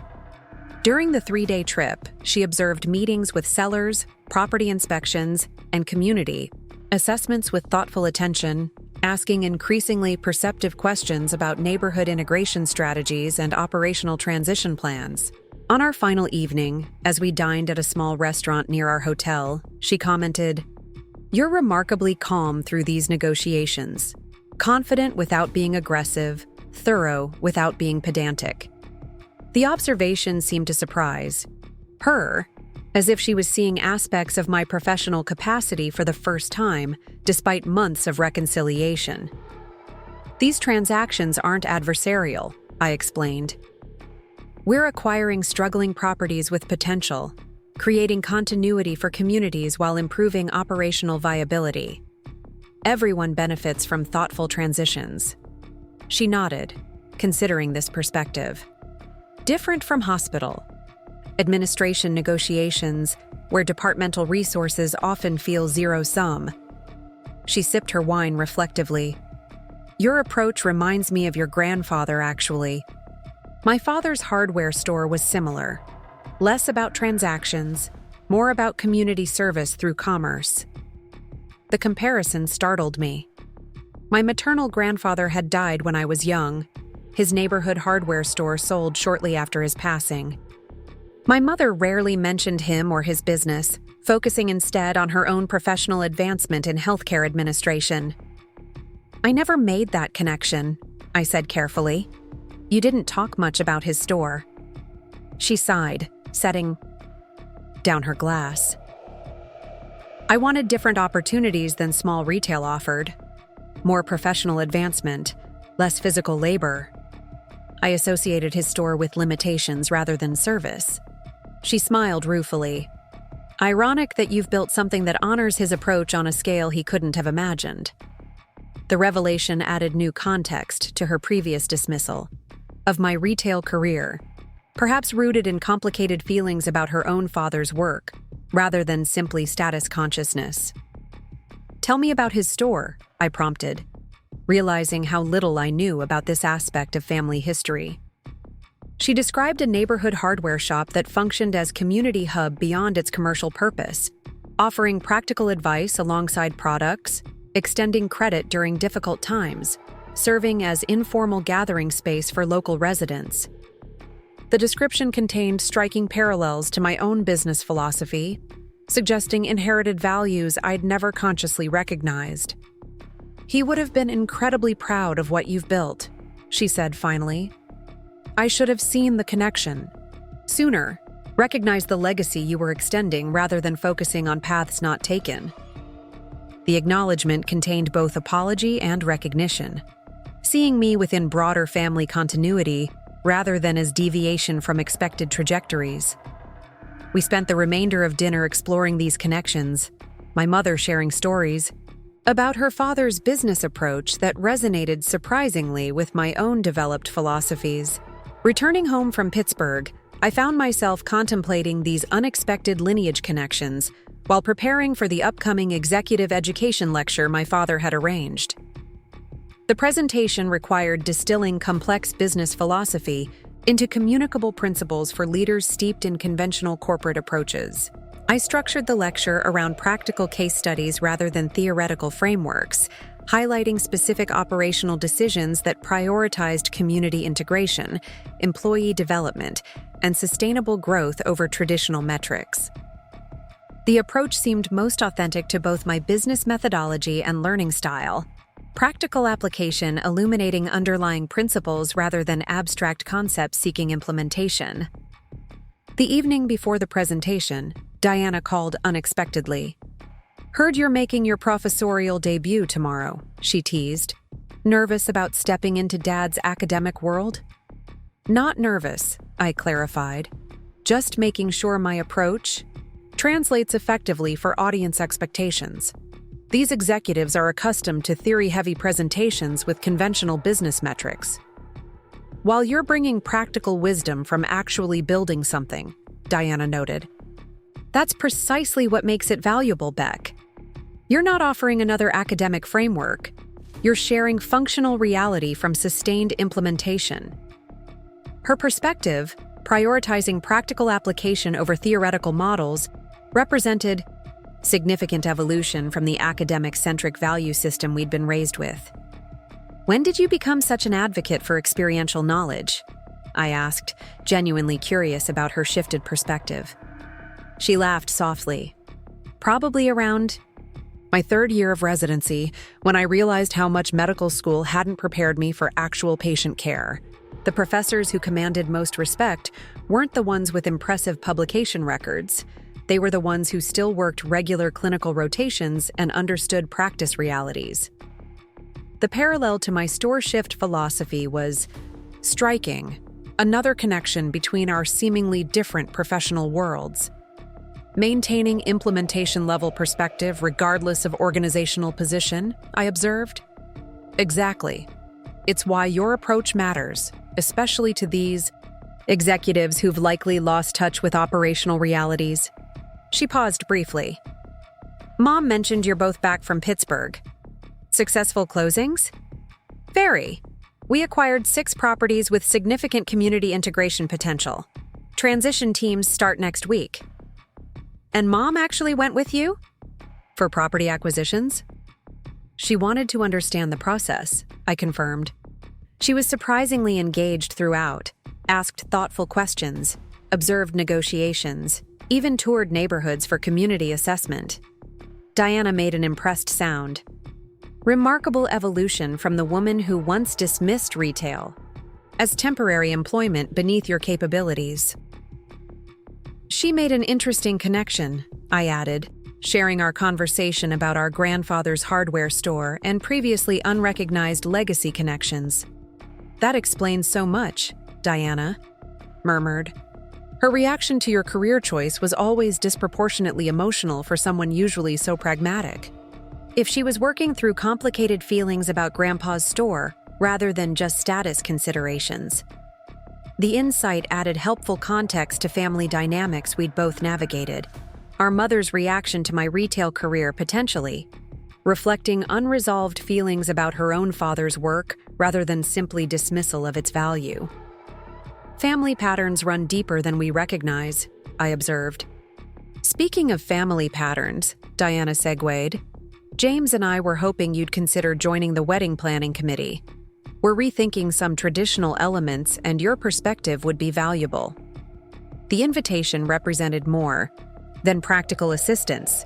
It acknowledged my place within core family decision-making rather than peripheral accommodation.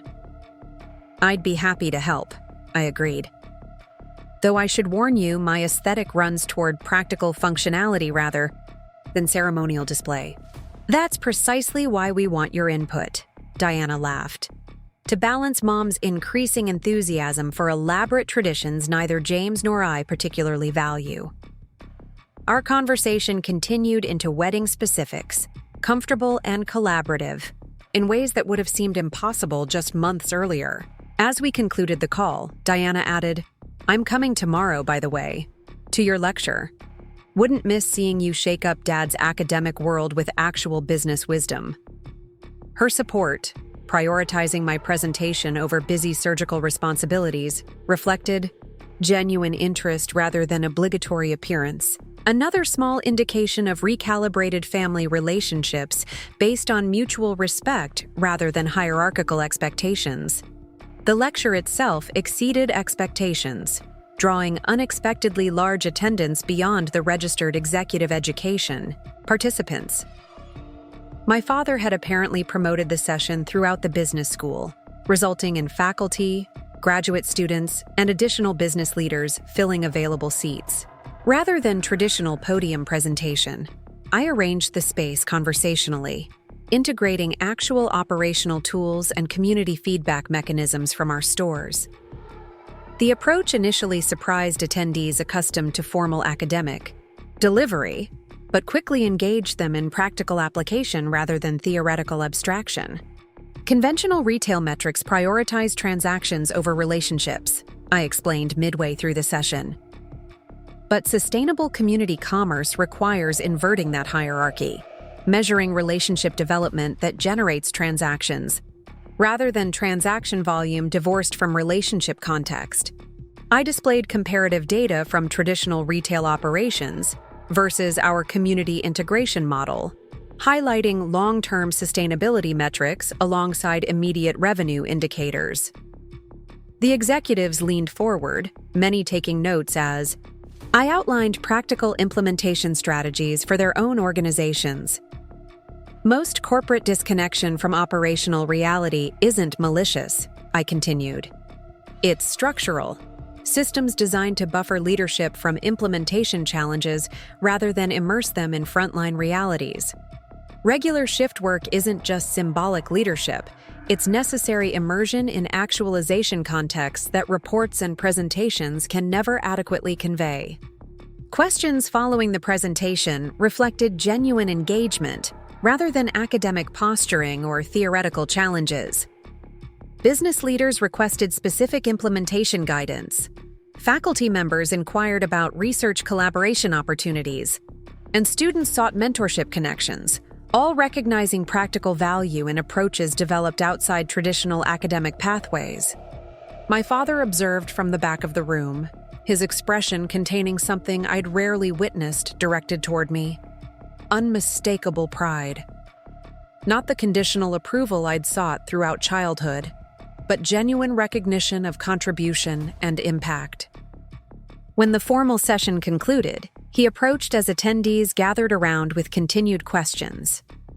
Remarkable presentation, he said quietly. Practical wisdom elegantly conveyed. Harold's already discussing potential semester-long module, Development based on your operational philosophy. Coming from him, someone who had spent decades prioritizing academic credentials over practical experience, the acknowledgement represented profound reassessment of educational value sources. More importantly, his expression reflected genuine respect for my developed expertise rather than surprised acknowledgement of unexpected accomplishment. As executive education participants continued engaging with implementation questions, I noticed my mother and Diana had also attended, sitting together near the middle of the room. They approached now, Diana offering congratulatory embrace while my mother observed with evident pride. "You've built something genuinely significant," my mother said simply. "Not just commercially successful, but meaningfully contributive." The acknowledgement, prioritizing meaningful impact above traditional success markers, represented her most profound recalibration yet. Not merely accepting my different path, but recognizing genuine value in its distinctive approach and outcomes. As faculty members joined our conversation, discussing potential curriculum integration of community commerce principles, I reflected on the journey from family dismissal to academic acknowledgement. Success had never required external validation. The business model's effectiveness and community impact spoke for themselves regardless of recognition. But reconciliation had opened possibilities for meaningful contribution beyond my immediate operational sphere, extending practical wisdom into educational contexts that might influence future business approaches. Later that evening, as family gathered for dinner at my home, a first since the Thanksgiving revelation, conversations flowed with newfound ease across professional boundaries. Diana described surgical challenges with practical rather than status-conscious framing. My father discussed retirement transition with unexpected optimism about advisory opportunities. My mother shared community program ideas inspired by our Pittsburgh acquisitions.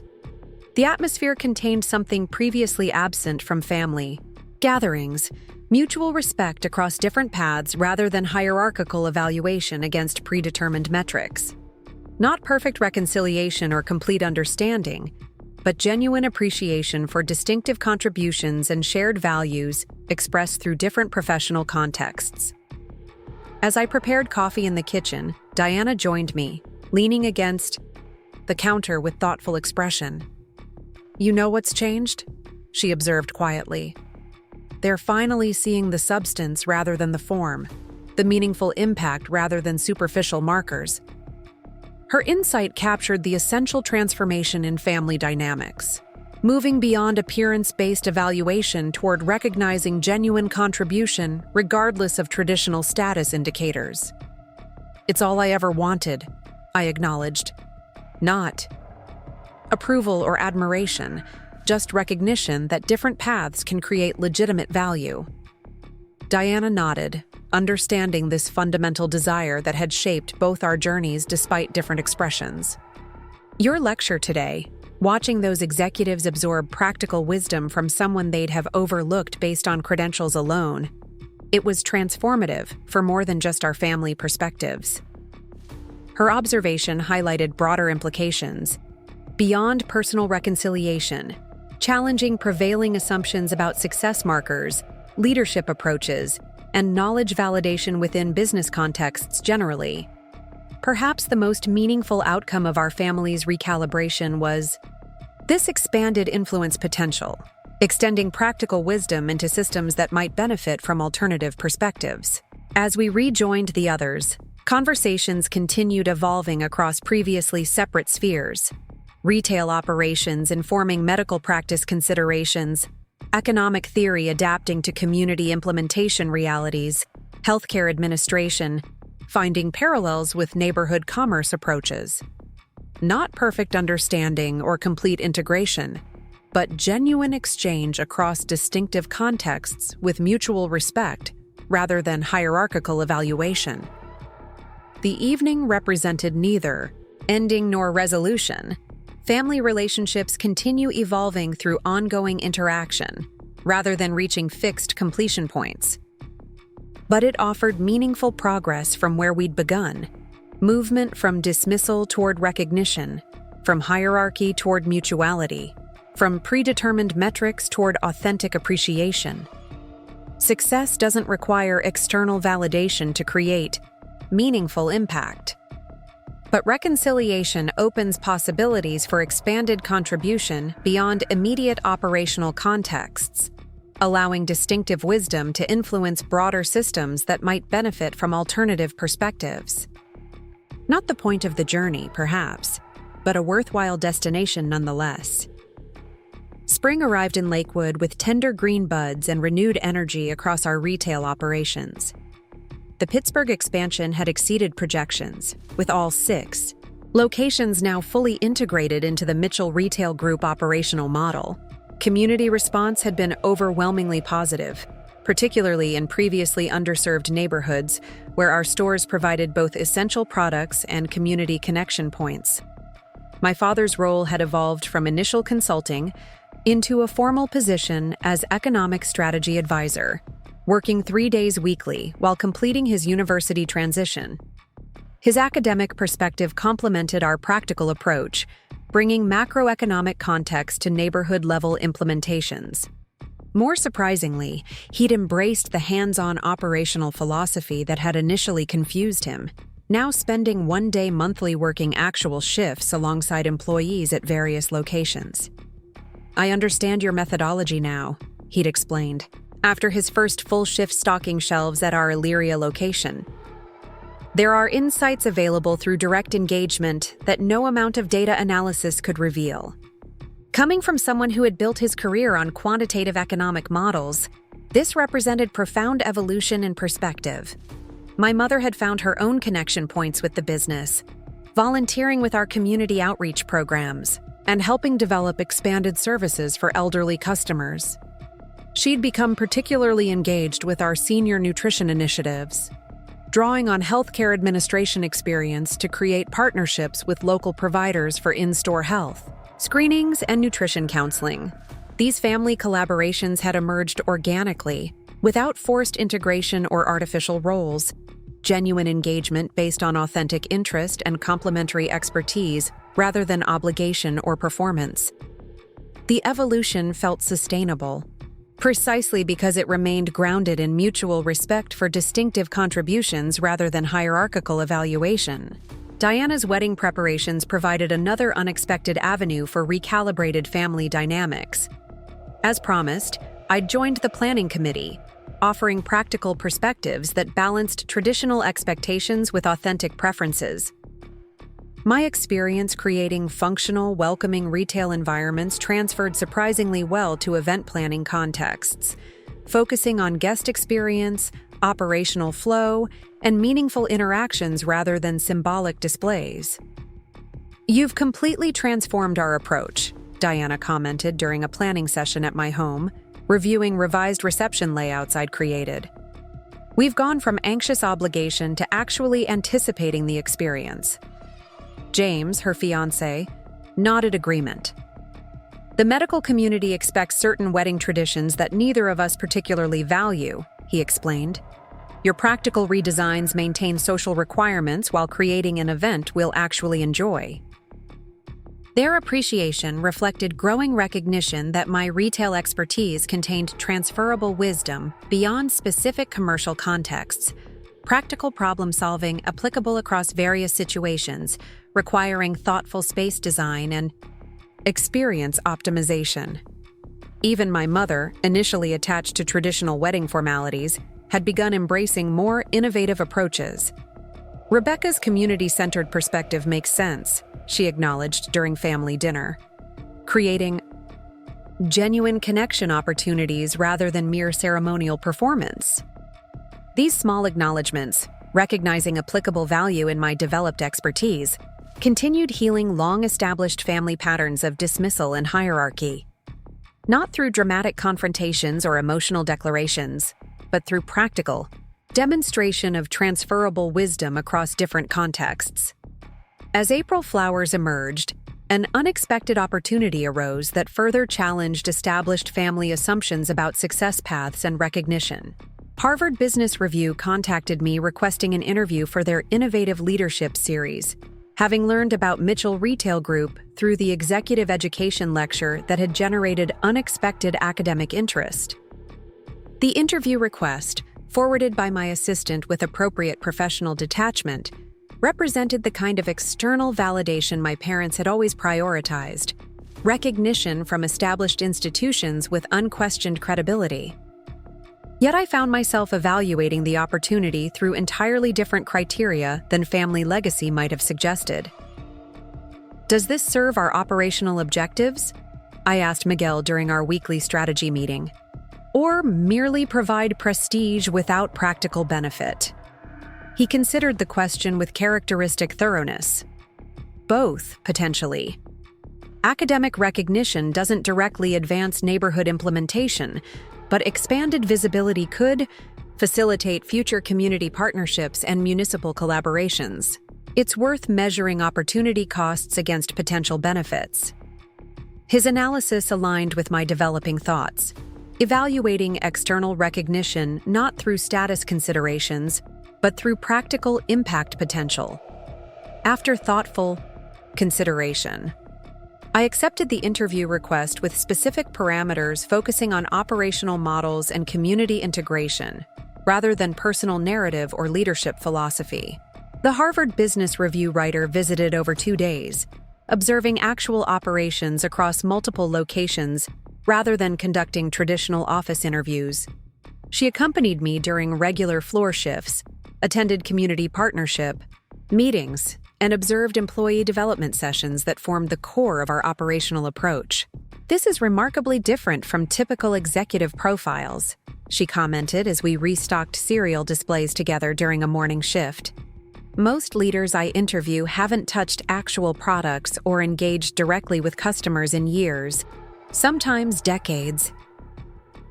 Which explains disconnection between leadership decisions and implementation realities, I noted, adjusting shelf displays based on observed customer accessibility challenges rather than planogram specifications. "You can't effectively design systems you don't regularly experience."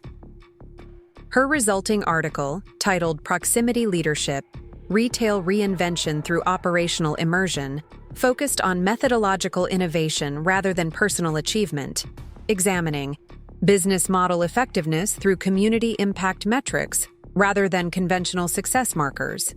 The approach aligned with my prioritization of substantive contribution over recognition performance. When the article was published in May, my father brought copies to Thursday dinner, clearly proud despite his attempts at academic detachment. "Harvard Business Review represents significant scholarly validation," he observed, "unnecessary academic translation of what everyone recognized as meaningful acknowledgement." "The methodology discussion is particularly substantive," my mother added, having clearly read the article multiple times. "Connecting operational engagement with sustainable community economics, rather than focusing on traditional retail metrics." Their enthusiasm, genuine appreciation for the substance of my work, rather than merely its recognition in prestigious contexts, revealed continued evolution in family value systems. Not abandoning appreciation for external validation, but integrating it with more substantive evaluation of actual contribution and impact. Diana arrived late to dinner, having come directly from surgical rounds, still wearing hospital scrubs beneath her coat. "Congratulations on the HBR piece," she said, hugging me before taking her seat. The surgical department chair was discussing it during rounds today, connecting your proximity leadership approach with improved patient outcomes through direct physician engagement, cross-disciplinary relevance at its finest. Her observation highlighted how methodological innovations could transcend specific industry contexts, offering applicable wisdom across seemingly unrelated professional fields. The recognition, identifying, transferable principles rather than isolated retail techniques represented more meaningful validation than mere prestigious publication. As family dinner continued, conversations evolved naturally across our different professional spheres: retail operations, economic theory, surgical practice, healthcare administration, with mutual respect for distinctive expertise rather than hierarchical evaluation against predetermined metrics. Not perfect understanding or complete integration, but genuine exchange across different contexts, with authentic appreciation for complementary perspectives. The following week brought unexpected complication to this developing family harmony. My cousin Melanie, who had recorded my embarrassing Walmart work during Thanksgiving for social media mockery, requested a meeting through formal channels, emailing my assistant rather than contacting me directly, attaching her resume, and requesting an informational interview regarding potential corporate opportunities. The request exemplified complex family recalibrations following revelation of my business success, shifting from dismissal to opportunistic recognition without genuine understanding or respect. Melanie had made no acknowledgement of her previous mockery, offered no apology for public ridiculing of work she now sought to join, simply pivoted toward potential personal advantage with seamless entitlement. I considered declining automatically, letting my assistant send standard rejection correspondence. The impulse seemed justified given her previous behavior and apparent lack of reflection or accountability. Yet something about automatic rejection felt uncomfortably similar to how my own early business efforts had been dismissed without genuine consideration. After thoughtful deliberation, I scheduled 30 minutes between operational meetings, instructing my assistant to confirm without special accommodation or preferential treatment. The resulting meeting was scheduled for Tuesday morning at our Cleveland Heights operational office, deliberately chosen for its practical working environment rather than impressive corporate aesthetics. Melanie arrived 15 minutes early, dressed in formal business attire, more appropriate for traditional corporate headquarters than our practical operational spaces. She seemed momentarily disoriented by the active retail environment she needed to navigate before reaching the modest administrative offices above the sales floor. "This is different than I expected," she observed as my assistant showed her into the small conference room where I conducted operational meetings. "I thought headquarters would be more corporate," I supplied when she hesitated. "We maintain minimal administrative overhead. Resources go primarily to store operations and community programs rather than impressive office space." She nodded, clearly recalibrating expectations as she settled into a chair at the simple conference table. "Thank you for meeting with me." She began with practiced professionalism that seemed rehearsed rather than authentic.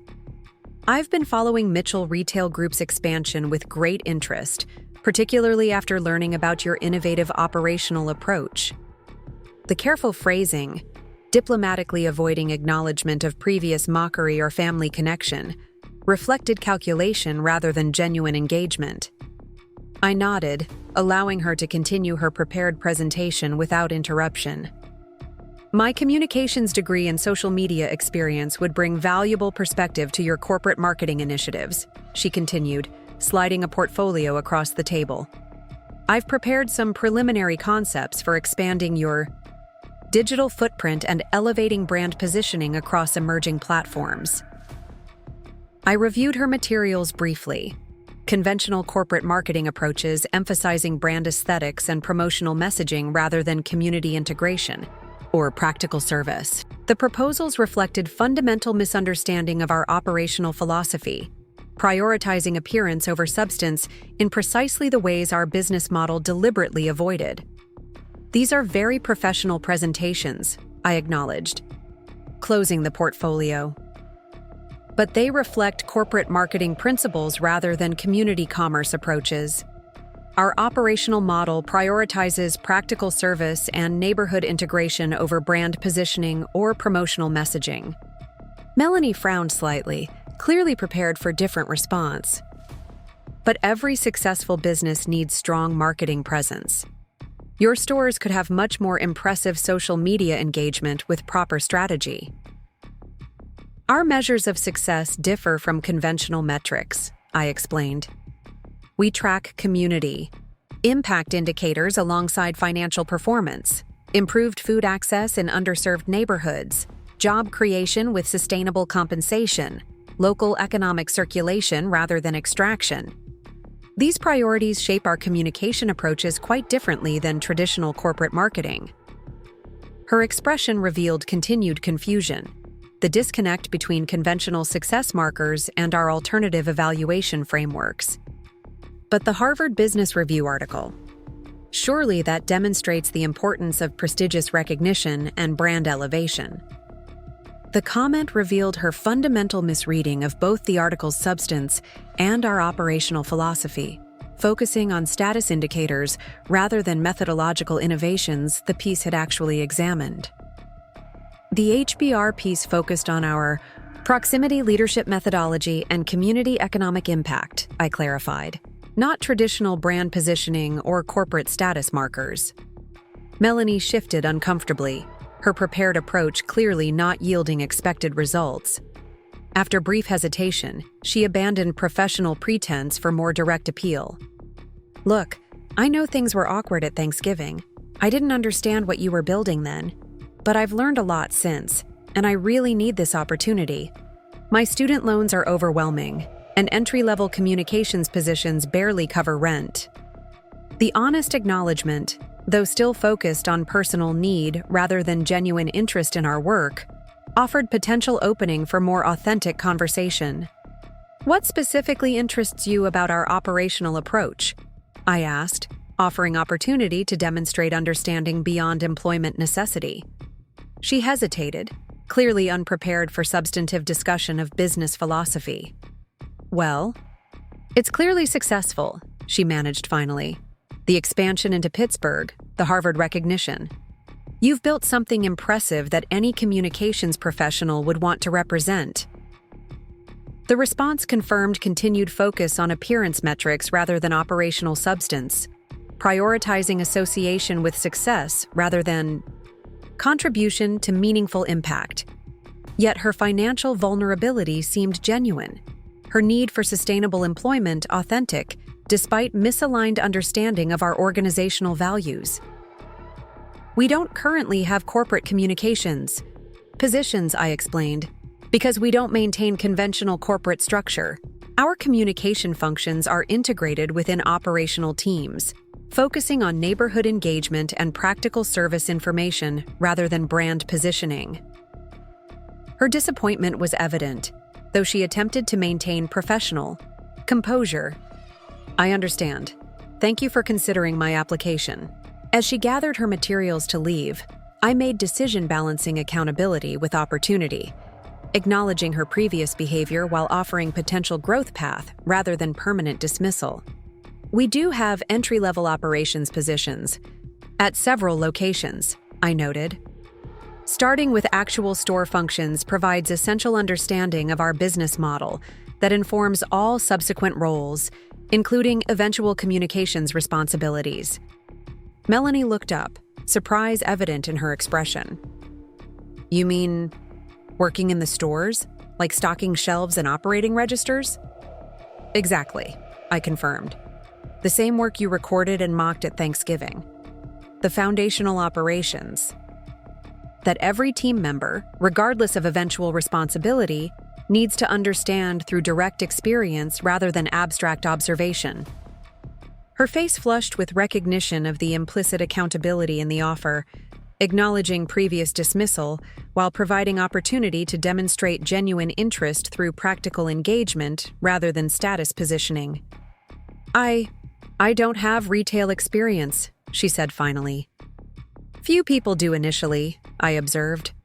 What matters is willingness to engage directly with operational realities, rather than maintaining distance through hierarchical perspectives.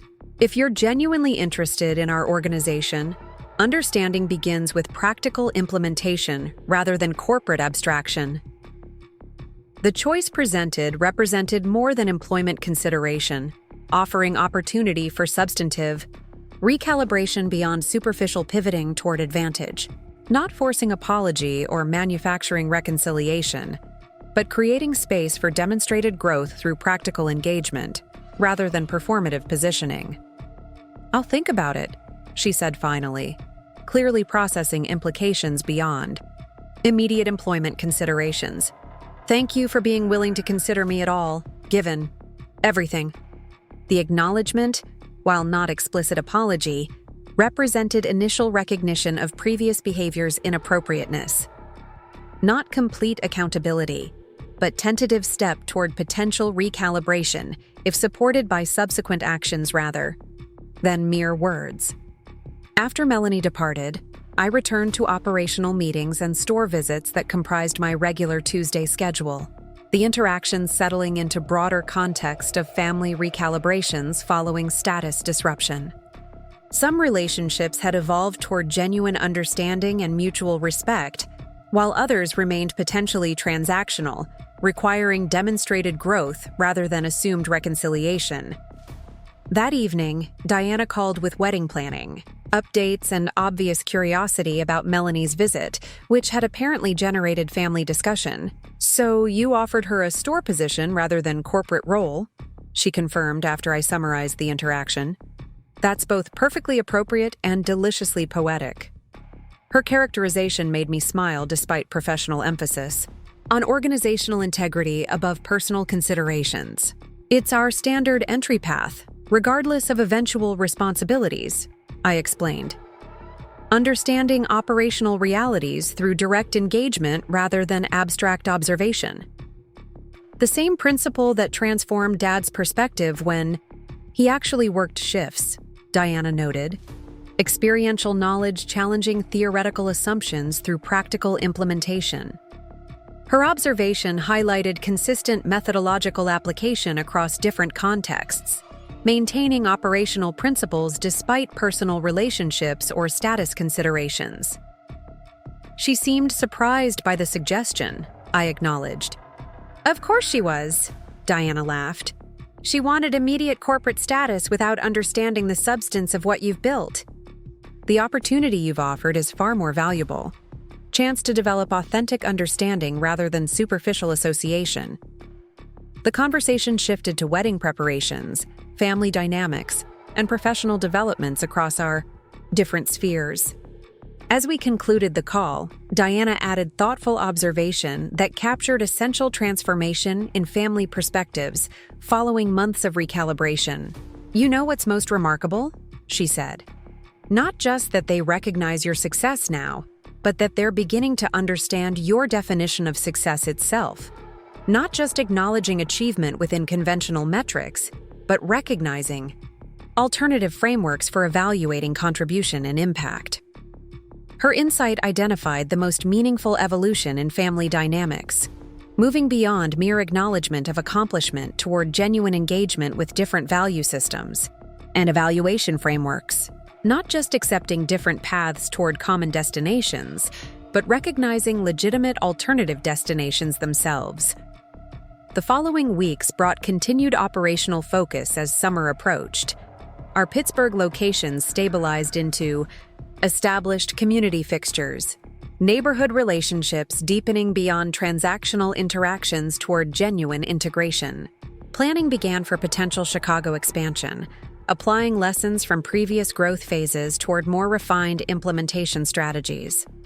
My father's advisory role continued evolving, his economic expertise increasingly informed by operational understanding developed through regular store engagement. My mother's community program involvement expanded into formal partnership development with healthcare providers, creating innovative service integration across traditionally separate sectors. Diana and James married in early June, their wedding, reflecting thoughtfully balanced traditions and innovations, maintaining necessary social obligations while creating authentic celebration aligned with their actual preferences, rather than external expectations. The event itself demonstrated practical application of experience design principles similar to our retail environments, prioritizing meaningful interactions and genuine engagement over symbolic display or status performance. Family relationships continued evolving through regular interactions rather than dramatic declarations or formal reconciliations. Thursday dinners maintained consistent schedule despite busy professional commitments across different spheres, creating reliable connection point for ongoing engagement and evolving understanding. Melanie eventually accepted the store operations, position, beginning at our Illyria location under Marcus's supervision. Her initial adjustment proved challenging, confronting practical realities previously dismissed through status perspective, developing implementation skills rather than theoretical frameworks, yet she demonstrated unexpected resilience, gradually integrating operational understanding with communications background toward potentially valuable synthesis. By midsummer, Mitchell Retail Group had expanded to 57 locations across 4 states, with Chicago expansion proceeding on schedule and potential Minnesota opportunities under preliminary exploration. The operational model remained consistent despite geographic expansion, neighborhood integration, community-responsive merchandising, and proximity leadership maintaining foundational priorities regardless of scale. Harvard Business School requested case study development based on our operational methodology, focusing on community economic impact alongside conventional performance metrics. The academic recognition, while appreciated, remained secondary to practical implementation effectiveness. External validation, welcome but not necessary for continued operational commitment. One Tuesday afternoon in late July, I was reviewing Chicago property assessments when my assistant announced unexpected visitor. My father had arrived without appointment, apparently with time-sensitive matter requiring immediate attention. His unscheduled appearance was uncharacteristic, given his typical adherence to formal scheduling protocols, suggesting genuinely urgent circumstances. "Is everything all right?" I asked as he entered my office, concerned by the unusual interruption. "Mom, Diana, everyone's fine," he assured me quickly, taking seat across from my desk.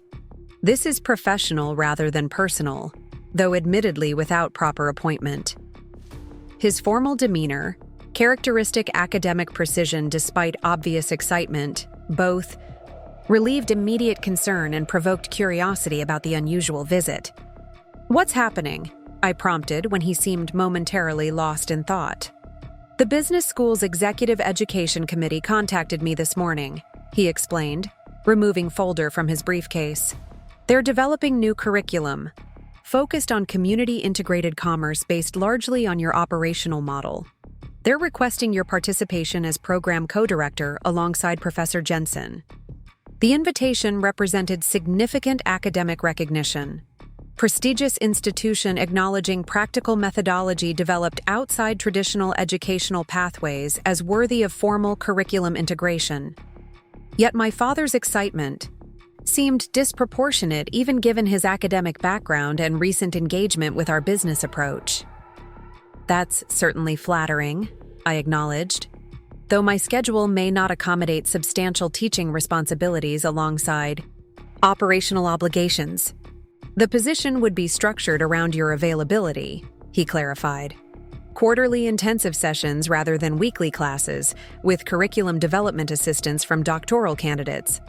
But that's not the most significant aspect." He hesitated, seeming uncharacteristically emotional before continuing. "They're offering accompanying academic appointment, adjunct professorship, in recognition of demonstrated expertise through practical innovation rather than traditional credentialing." The significance of this detail, academic position offered without conventional degree requirements, finally explained his obvious emotion. Within educational institutions generally, and my father's value system particularly, academic appointments represented pinnacle achievements requiring specific credentialing paths. The willingness to recognize practical expertise alongside traditional academic qualifications represented profound institutional recalibration beyond individual perspective shifts. "That's unexpected," I managed, genuinely surprised by institutional flexibility typically resistant to alternative qualification pathways. "It's unprecedented within business school history," my father confirmed, unable to contain evident pride despite attempts at professional detachment. Recognizing demonstrated expertise through practical innovation and documented impact rather than conventional degree progression. The committee specifically cited your operational methodology as representing significant educational value, regardless of traditional credentialing absence. The recognition, institutional acknowledgement of legitimate expertise developed through practical implementation rather than academic progression, represented structural validation beyond individual acceptance or professional success.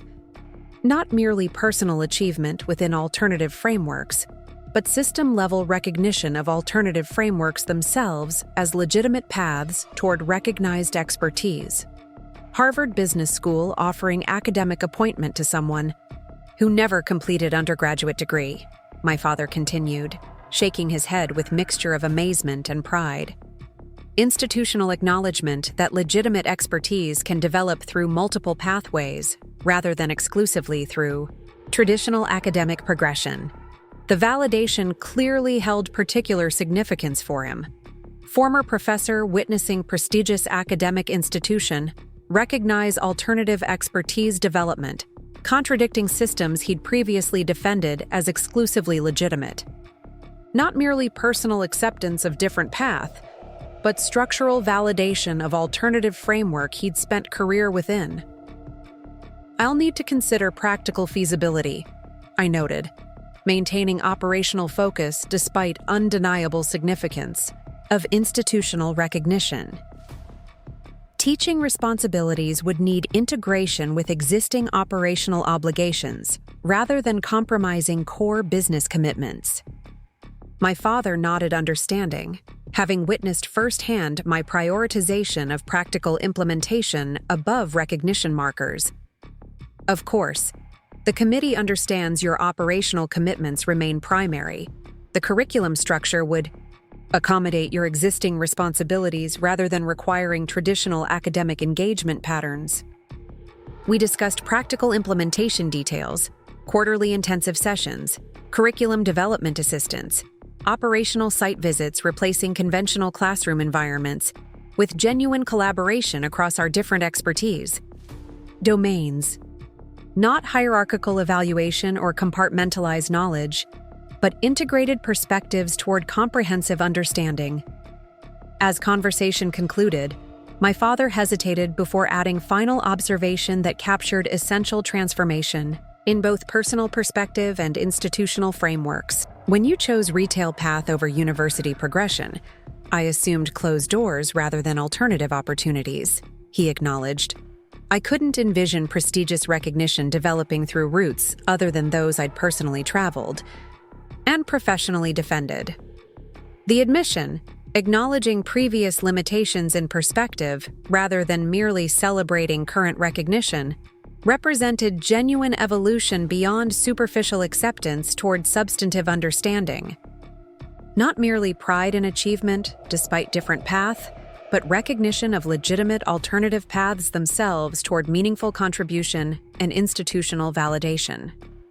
Different routes, similar destinations, I suggested, emphasizing complementary approaches rather than competing frameworks.